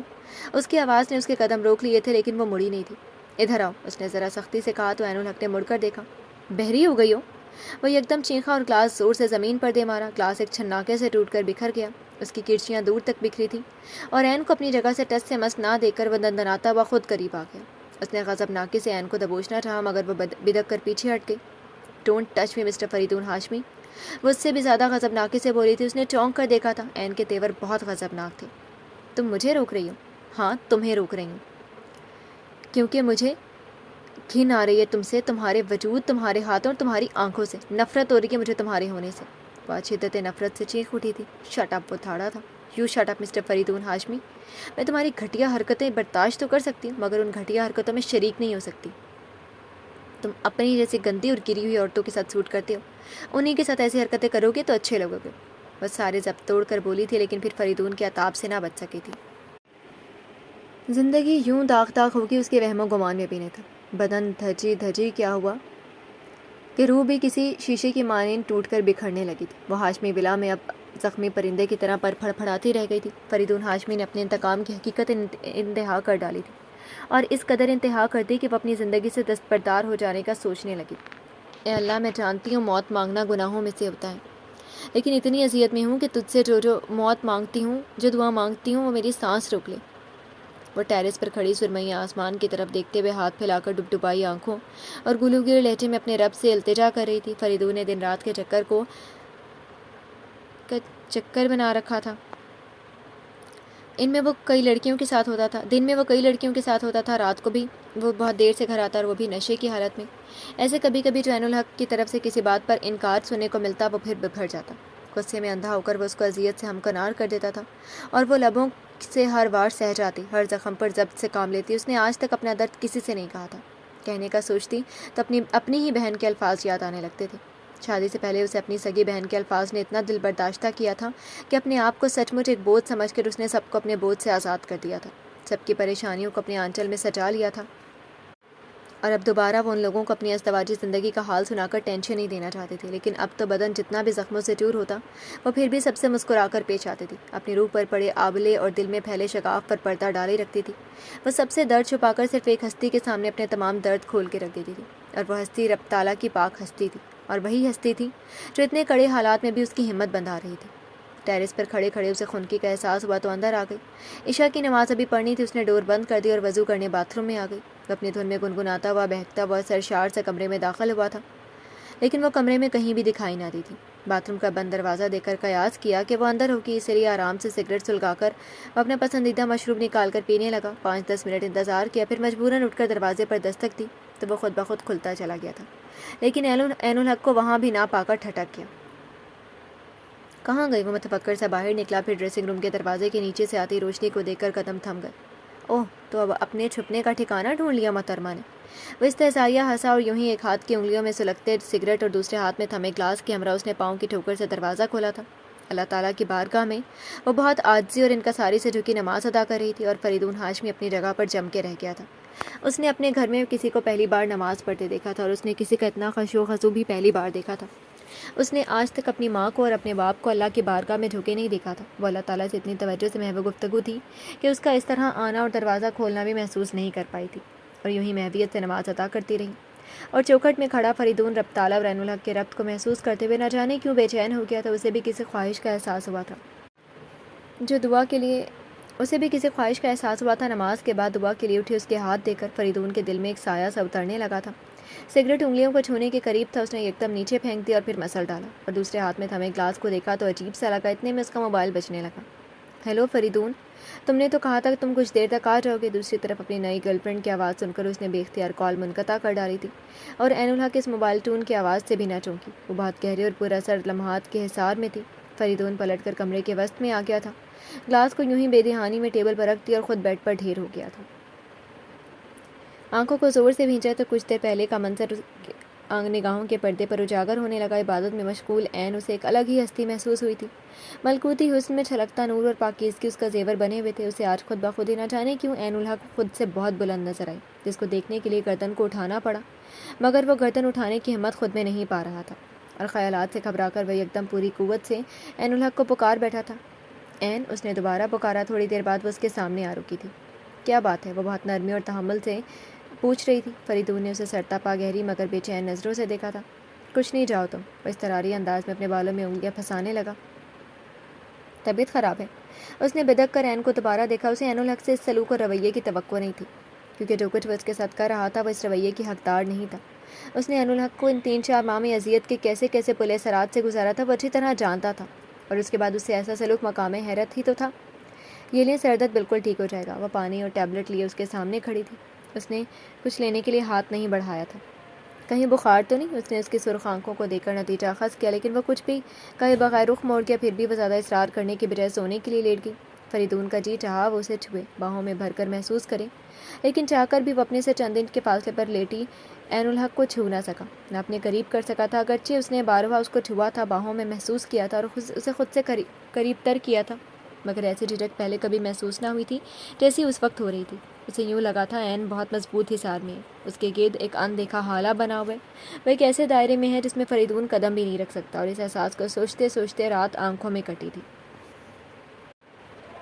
اپنے آپ کو فراغت سے بچانے کے لیے اس نے گھر کے کاموں میں دلچسپی لینی شروع کر دی تھی۔ ملازموں سے ڈسٹنگ کروانا، خود مالی کے ساتھ لگ کر لان کو سنوارنا اور کچن کی تمام ذمہ داری اس نے اپنے کندھوں پر لے لی تھی، اور اس ذمہ داری کا نتیجہ چند ہی دنوں میں نظر آنے لگا تھا۔ مقبول ہاشمی تو پہلے ہی گھر میں کھانا کھاتے تھے، لیکن کھانے کی لذت اور مہک نے پہلے شارکا بیگم اور پھر فریدون کو بھی کھانا گھر میں کھانے پر مجبور کر دیا تھا۔ وہ سب چاہے جہاں بھی ہوتے لیکن ڈنر کے وقت گھر پہنچ جاتے تھے۔ اسی طرح عین الحق نے رفتہ رفتہ صبح کے ناشتے کا بھی ایک معمول بنا لیا تھا۔ ان کی زندگی غیر محسوس انداز میں ایک روٹین پر آتی چلی گئی تھی۔ شارکا بیگم اپنی نئی نویلی بہو کا گھر پر راج دیکھ کر چونک اٹھی تھی، اور اس کے راج کرنے کے پہلوؤں پر غور کیا تو معلوم ہوا وہ کہیں آتی جاتی نہیں، سادہ لیکن باوقار لباس میں ہوتی ہے۔ صبح فجر کی اذان کے ساتھ ہی اٹھ جاتی ہے، گھر کے پودوں اور پھولوں سے لے کر گھر کے کچھ افراد تک کا خیال رکھتی ہے، اپنے اتنے بے رحم اور فلرٹی شوہر کے لیے بھی اپنا آپ سنبھال کر رکھتی ہے، نہ باپ کی عزت میں خیانت کرتی ہے، نہ شوہر کی عزت میں اپنے اچھے برے کا فیصلہ اللہ پر چھوڑ کر مطمئن ہو جاتی ہے۔ اب اس کے ساتھ اچھا ہو یا برا وہ اس بات پر واویلا نہیں کرتی، بلکہ اچھے اور برے دونوں کو اللہ کا فیصلہ سمجھ کر کمپرومائز کرتی ہے، اس پہ صبر کرتی ہے۔ شارکا بیگم عین الحق کی حرکتوں کا نوٹس لیتی تھی، اور اس کی سب حرکتیں، سب کام ان سے مختلف تھے۔ وہ خود تھیں اور اس گھر میں آ کر بھی ان سے الگ ہی نظر آتی تھی۔ اس نے گھر کو بھی اپنے سانچے میں ڈھال لیا تھا۔ آہستہ آہستہ اس گھر کے دور و دیوار محسوس ہونے لگے، ورنہ یہ صرف ایک گھر، صرف ایک مکان تھا سونے کے لیے یا پھر کپڑے تبدیل کرنے کے لیے، کیونکہ کھانا تو وہ پہلے ہی ہوٹلوں سے کھاتے تھے۔ اس مکان میں وہ تبھی آتے جب آرام کرنا ہوتا تھا یا لباس تبدیل کرنا ہوتا تھا، مگر اب وہ اپنے گھر میں کھاتے تھے اور شام ڈلے گھر بھی آ جاتے تھے، اور بڑی بات یہ کہ وہ اب گھر میں دلچسپی لینے لگے تھے۔ شارکا بیگم اپنی بہو میں دلچسپی لے رہی تھی۔ وہ روٹین کے مطابق رات دیر سے گھر آیا تھا اور آتے ہی بیڈ پر گر گیا۔ 5 منٹ یوں ہی گزر گئے، پھر اپنے کندھے کے نیچے کسی گرم چیز کا احساس ہوا تھا۔ کسل مندی کا مظاہرہ کرتے ہوئے اس چیز کو اپنے کندھے کے نیچے سے نکالنا چاہا، لیکن جب اس کو چھوا تو فوراً بتک گیا۔ آنکھوں سے نشہ اور نیند ہوا ہو گئی۔ عین کا ہاتھ انتہائی گرم ہو رہا تھا۔ اس نے تشویش سے اس کی پیشانی کو چھوا اور اسے تیز بخار میں پھنکتے ہوئے پایا۔ اسے اتنا تیز بخار ہے اور اس طرح پڑی ہے۔ اس نے بے اختیار اس پر کمبل ڈال دیا تھا۔ عین اس کا گال تھبکتے ہوئے متفکر سا کہیں سے بھی لاپرواہ، بے رحم اور ہٹ دھرم فریدون نہیں لگ رہا تھا، بلکہ وہ بہت حساس اور چاہنے والا فریدون نظر آ رہا تھا۔ چند ثانیے اس نے عین کو بخار میں بے سود دیکھا، پھر لپک کر باہر نکل گیا، اور اپنی گھبراہٹ میں اس نے مقبول ہاشمی اور شارکا بیگم کو بھی نیند سے جگا دیا تھا۔ خیریت؟ وہ اپنے گاؤن کی ڈوری باندھ رہے تھے، آنکھوں میں نیند کا غلبہ تھا۔ شارکا بیگم بھی بمشکل کھڑی دکھائی دے رہی تھی۔ وہ پاپا، عین کو بہت تیز بخار ہے، وہ ہوش میں نہیں ہے۔ فریدون کے چہرے پر ہوائیاں اڑ رہی تھیں۔ تم نے ڈاکٹر کو بلایا؟ نہیں، وہ حد سے زیادہ گھبرایا ہوا تھا۔ تو پھر دیکھ کیا رہے ہو؟ ڈاکٹر کو فون کرو۔ انہوں نے عجلت میں کہہ کر قدم آگے بڑھا دیے تھے۔ فریدون فون ملانے لگا۔ مبارک ہو مسز ہاشمی، آپ دادی بننے والی ہیں۔ ڈاکٹر کی اطلاع پر وہ لوگ حیرت اور خوشی کی ملی جلی کیفیات میں گھر گئے تھے۔ وہ اس خبر کی توقع ہی نہیں رکھتے تھے۔ اچانک اس خوشخبری نے ان کو عجیب احساس سے مقبول ہاشمی بیوی سے الگ جا کر تنہا گوشے میں جائے نماز بچھا کر اللہ کا شکر ادا کرنے لگے تھے۔ شارکا بیگم کو بھی اس خبر نے اندر ہی اندر کافی خوش کیا تھا۔ شاید ان کو امید ہو چلی تھی کہ اب فریدون کے روز و شب بدل جائیں گے اور وہ تمام الزام سے آزاد ہو جائیں گے، اور فریدون ابھی بھی کمرے کے بیچوں بیچ کھڑا عین الحق کو دیکھے جا رہا تھا۔ اسے اپنی کیفیت سمجھ نہیں آ رہی تھی۔ رات لمحہ لمحہ بیت رہی تھی اور فریدون ڈھیلے ڈھالے انداز میں قدم اٹھاتا عین کے بالکل قریب آ بیٹھا تھا۔ ڈاکٹر نے انجیکشن دیے تھے اور صبح تک ہوش میں آ جانے کا کہا تھا۔ تم بہت غلط کر رہی ہو عین، بہت غلط۔ اس نے عین کے ہاتھ کو تھاما، پھر ایک دم اضطراری انداز میں چھوڑ کر باہر نکل گیا تھا۔ تم پیچھے ہٹو، میں کر لیتی ہوں۔ شارکا بیگم نے اسے کھانا ٹیبل پر لگانے سے روکا، لیکن اس نے انکار کر دیا۔ چھوٹوں کا فرض ہے کہ وہ بڑوں کی خدمت کریں۔ لیکن بیٹا، تمہاری طبیعت خراب ہے، تمہاری آنٹی ٹھیک کہہ رہی ہیں، تم بیٹھ جاؤ۔ مقبول ہاشمی کی مداخلت پر شارکا بیگم نے چونک کر دیکھا۔ مقبول ہاشمی پہلی مرتبہ یوں نرمی سے ان کا ذکر کر رہے تھے، ورنہ کافی عرصے سے مقبول ہاشمی اور شارکا بیگم میں بات چیت بالکل بند تھی۔ میں بالکل ٹھیک ہوں، مجھے آرام کرنا اچھا نہیں لگتا۔ وہ ٹیبل پر برتن سٹا رہی تھی، اتنے میں فریدون آ گیا۔ وہ کچھ الجھا نظر آ رہا تھا اور کی کیفیت کافی دنوں سے محسوس ہو رہی تھی۔ آج زیادہ تھکے ہوئے لگ رہے ہو، مقبول ہاشمی نے محبت سے کہتے ہوئے بیٹے کے شانے پر ہاتھ رکھ دیا تھا۔ نہیں، ایسی کوئی بات نہیں، بس یوں ہی سر درد کر رہا تھا۔ وہ ایک نظر میں عین الحق کو دیکھ کر اپنی پلیٹ پر جھک گیا۔ آؤ کچھ دیر باہر چلتے ہیں۔ کھانا کھانے کے بعد وہ اس کے پیچھے کچن میں آ گیا۔ عین بری طرح ٹھٹک گئی اور مشکوک نظروں سے اس کو سرتا پا دیکھا۔ وہ کافی ڈھیلے ڈھالے انداز میں کھڑا تھا، مگر وہ اس فریبی پر اعتبار نہیں کر سکتی تھی جو انتقام لینے کے لیے خود کو مکمل بدل کر دکھا سکتا تھا۔ وہ اس کو ذلیل و خوار کرنے کے لیے موڈ بھی بدل سکتا تھا۔ آئی ایم سوری، میں کہیں نہیں جا سکتی۔ وہ ہاتھ میں پکڑا دہی کا بال فریج میں رکھنے لگی۔ پلیز صرف تھوڑی دیر کے لیے، اونلی 16 منٹس۔ 16 منٹس تو کیا، میں اونلی 16 سیکنڈز بھی آپ کے ساتھ نہیں جا سکتی، اور ویسے بھی آپ کے ساتھ جانے والی بہت ہیں، کسی کے بھی ساتھ جا سکتے ہیں۔ وہ کافی عرصے سے اپنے اور فریدون کے درمیان حائل ہونے والی خاموشی کے بعد سے فریدون کو اب تم کے بجائے آپ کہنے لگی تھی۔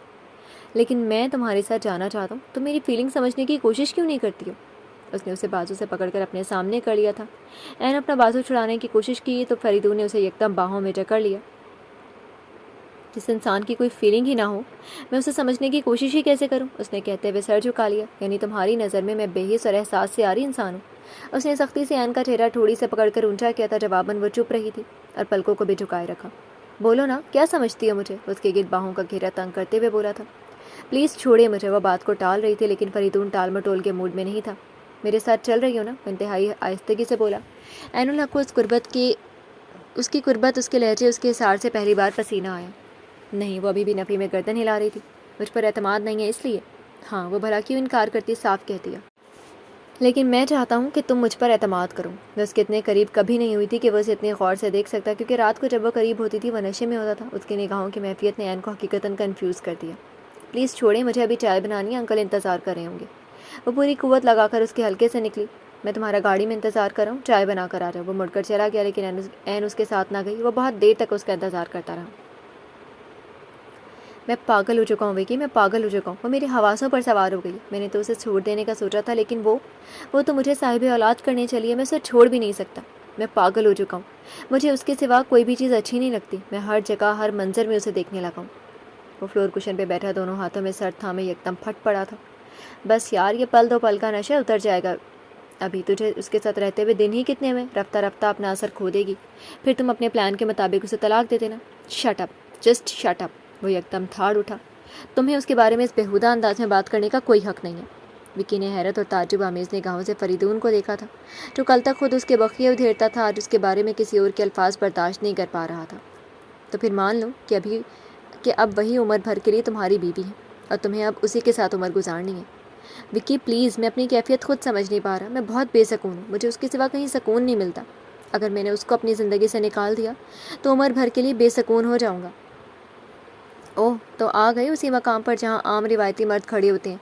تم بھی ایک عورت کی زلف میں زنجیر ہو کر سب کچھ ہار گئے۔ تمہیں بھی ایک عورت نے آخرکار ہرا ہی دیا۔ وکی نے استہزائیہ کہا تھا۔ فریدون اندر ہی اندر تل ملایا۔ یہی تو بات ہے وکی، اس نے مجھے زلف میں زنجیر نہیں کیا۔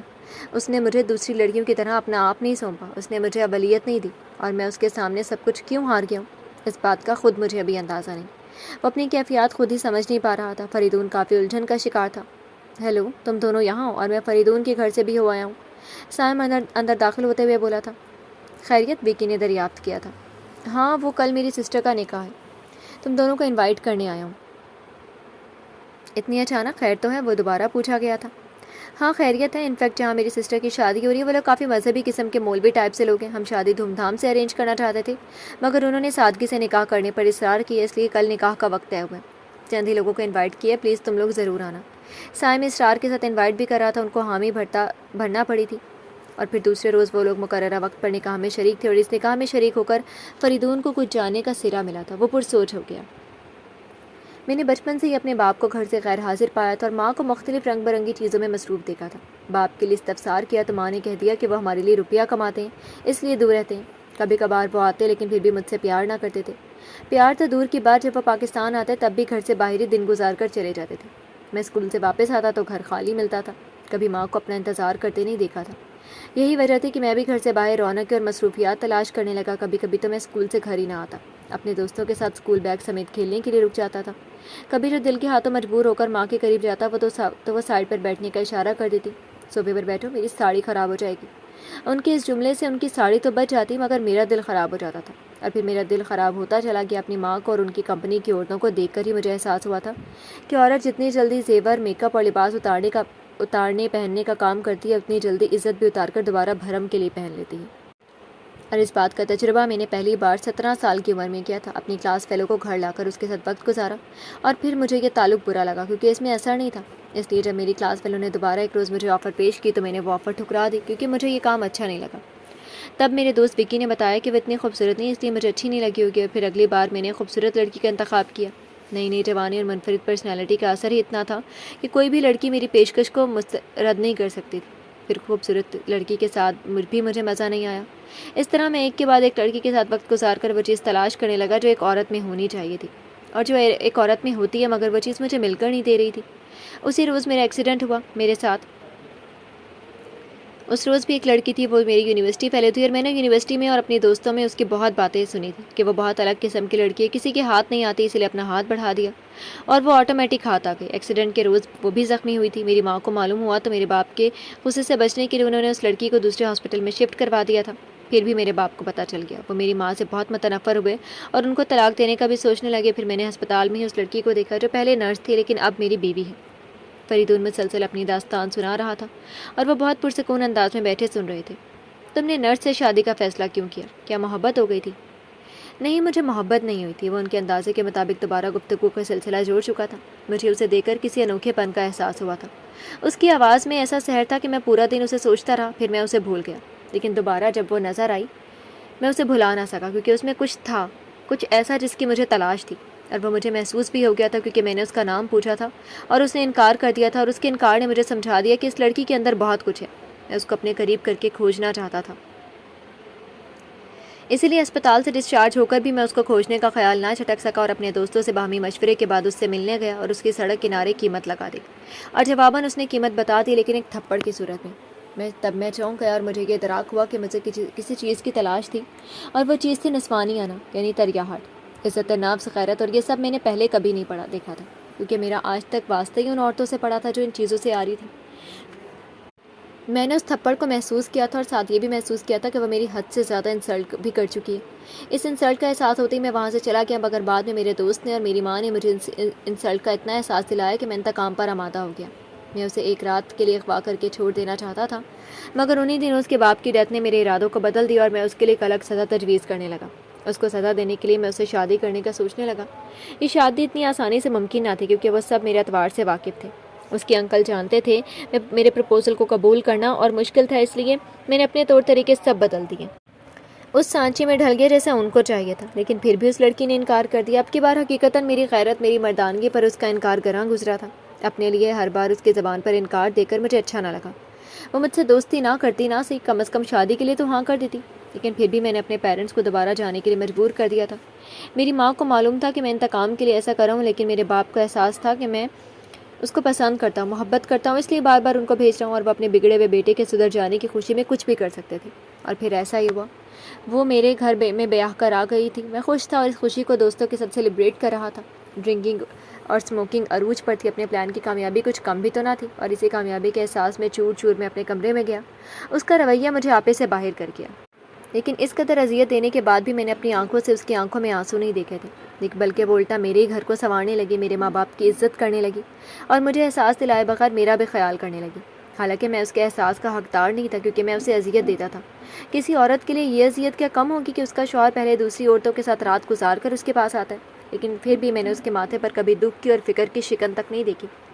اور ایک روز اسے دیکھ کر مجھے علم ہو گیا کہ اس کے ماتھے پر شکن کیوں نہیں ہوتی، کیونکہ وہ عبادت بھی کرتی تھی، اللہ سے اپنا رشتہ اور رابطہ بحال رکھتی تھی، اور میں جان گیا کہ اسے کس طرح کی سپورٹ حاصل ہے۔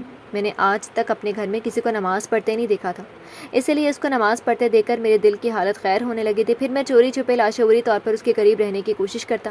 پھر پریگننٹ ہو گئی وہ۔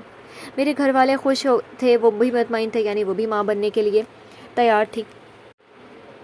اس کا ذہن و دل بھی آمادہ تھا مگر میں آمادہ نہیں تھا۔ میں نے اسے اس کام سے روکنا چاہا مگر روک نہ سکا اور میں ایک بیٹی کا باپ بن گیا۔ کہتے کہتے فریدون کا لہجہ کانپنے لگا اور آنکھوں میں آنسو جھلملانے لگے۔ گردن جھکائے بیٹھا وہ بہت نادم لگ رہا تھا۔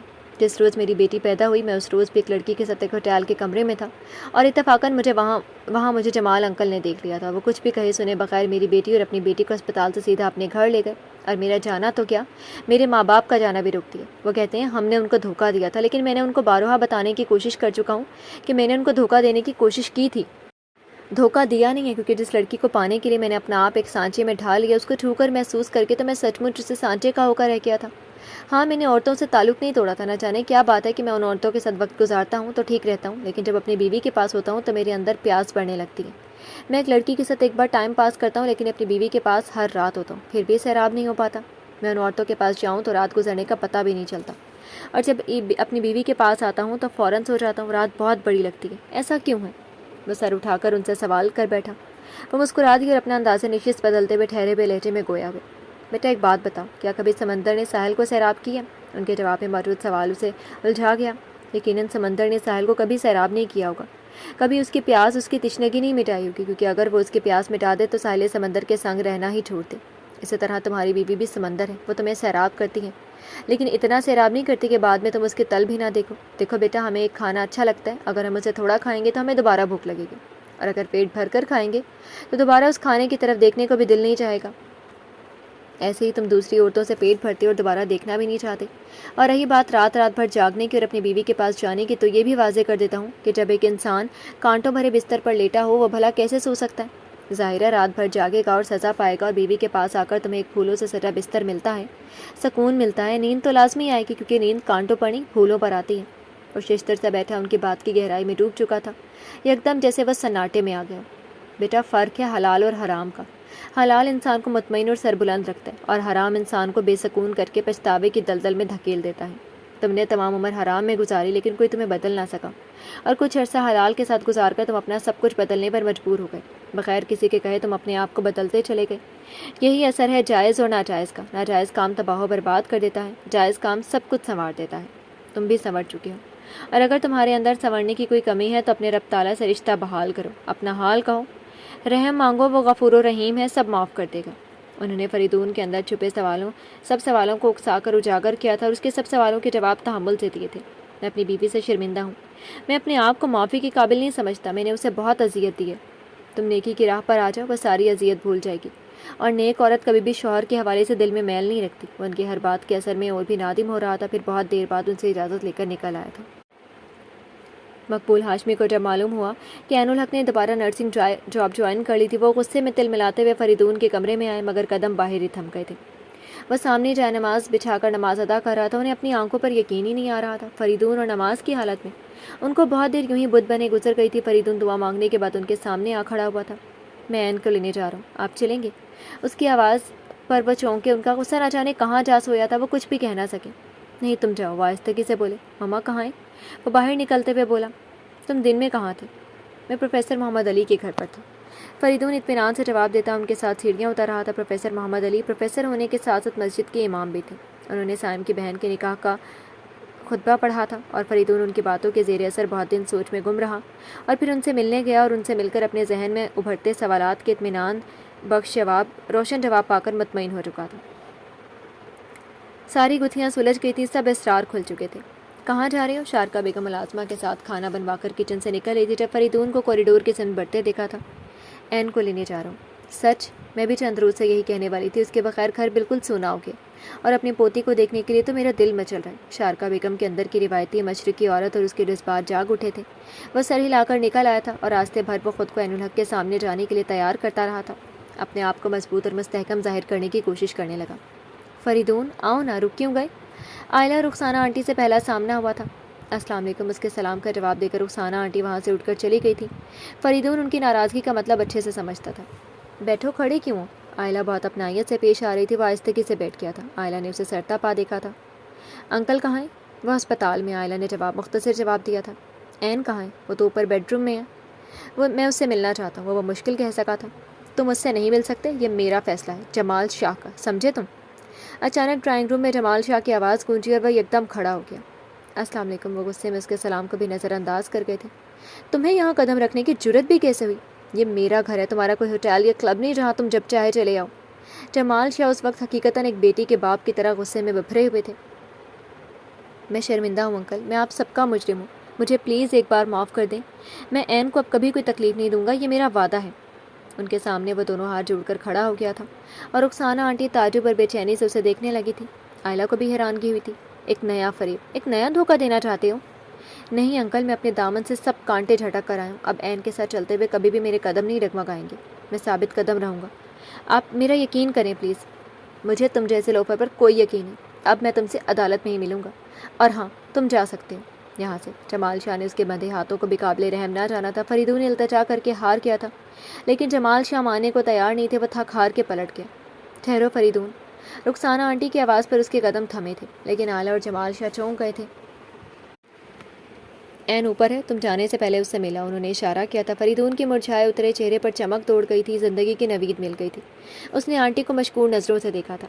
یہ تم پلیز کچھ دیر کے لیے اپنے غصے پر کنٹرول کر کے دیکھیں، بہت کچھ سلجھا ہوا نظر آئے گا، اور ہاں یہ بھی سوچ لیں کہ آپ کی بیٹی کیا چاہتی ہے۔ رخسانہ آنٹی نے ان کو مزید کچھ کہنے سے روک دیا تھا، اور فریدون فوراً سیڑھیاں پھلانگ کر اس کمرے تک آ گیا جس کی آئلہ نے نشاندہی کی تھی۔ دستک دینے سے قبل اس کے ہاتھ کام گئے تھے۔ کون؟ نومی، اندر آ جاؤ، یہ اٹھ گئی ہے۔ عین کی کچھ مصروف سی آواز ابھری تھی، دروازہ کھول کر وہ اندر آ گیا تھا۔ چند سیکنڈ خاموشی کی نظر ہوئے تھے تو عین نے مڑ کر دیکھا کہ آنے والا آیا کیوں نہیں، مگر نومی کے بجائے اسے دیکھ کر وہ اپنی جگہ جم کر رہ گئی۔ فریدون اسے ہی دیکھ رہا تھا۔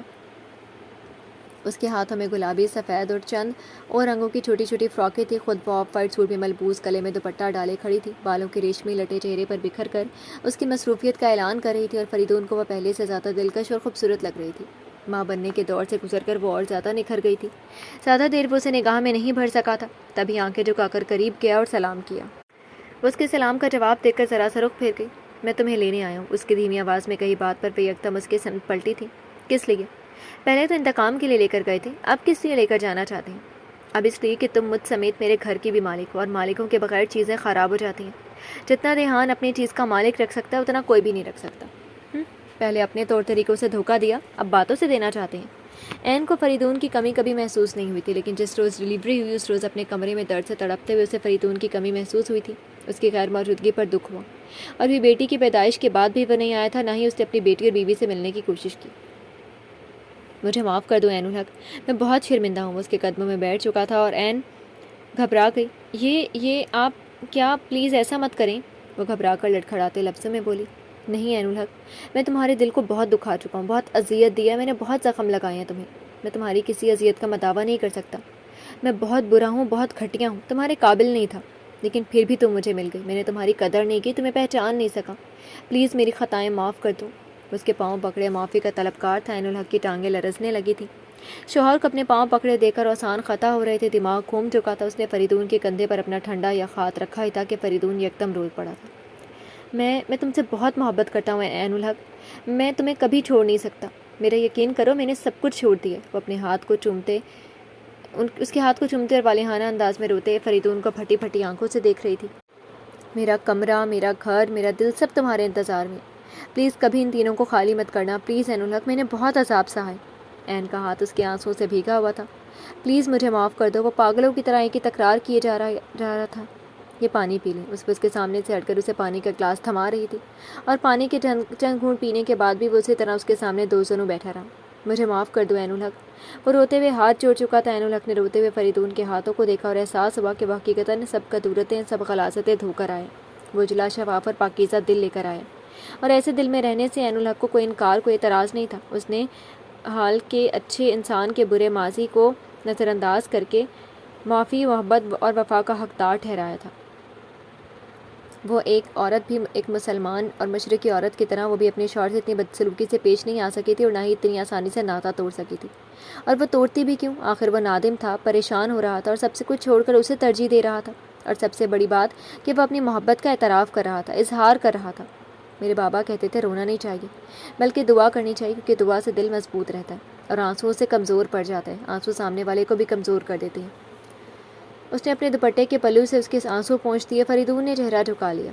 تم بہت عظیم ہو عین الحق۔ میں عظیم نہیں ہوں، میرے بابا عظیم تھے، وہ یکدم شگفتہ لہجے میں بولی، ہونٹوں پر مسکراہٹ بکھر چکی تھی۔ اس نے اس مسکراہٹ کو دل و نظر کی گہرائیوں میں جذب کر لیا۔ ہاں وہی عظیم تھے جنہوں نے تمہاری اتنی اچھی تربیت کی، اس نے کہتے ہوئے عین الحق کو حصار مل گیا تھا۔ آئی لو یو سو مچ عین، آئی لو یو سو مچ۔ وہ اسے بھین چکا تھا، تبھی رونے کی آواز پر وہ دونوں چونک گئے۔ یہ میری بیٹی کی آواز ہے نا؟ اشتیاق فریدون کی انگ انگ میں سما گیا تھا۔ جی نہیں، یہ ہماری بیٹی کی آواز ہے۔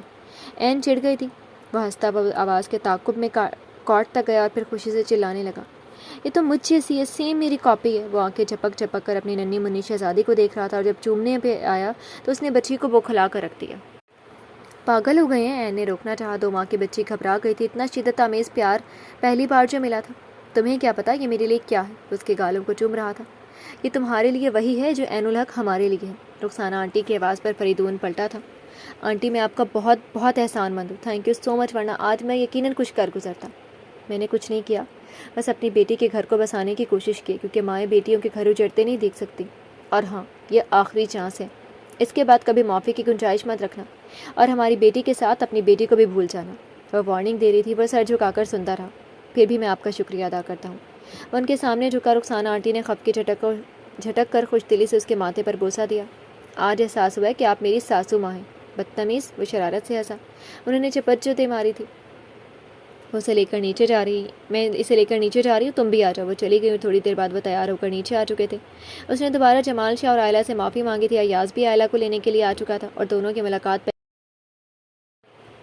آپ لوگ کل شام ہمارے ہاں ڈنر پر آ رہے ہیں۔ فریدون نے آئلہ، ایاز اور انکل جمال کی فیملی کو اپنے گھر انوائٹ کر لیا تھا۔ اچھا بیٹا، کل بات ہوگی، تم لوگ جاؤ، ٹائم کافی ہو چکا ہے، بھائی اور بھابھی بھی انتظار کر رہے ہوں گے۔ رخسانہ آنٹی نے وقت کا احساس کرتے ہوئے کہا، کیونکہ فریدون فون پر اپنے اور عین الحق کے آنے کی اطلاع دے چکا تھا۔ اوکے، اللہ حافظ۔ وہ سب سے مل کر گاڑی تک آ گئے۔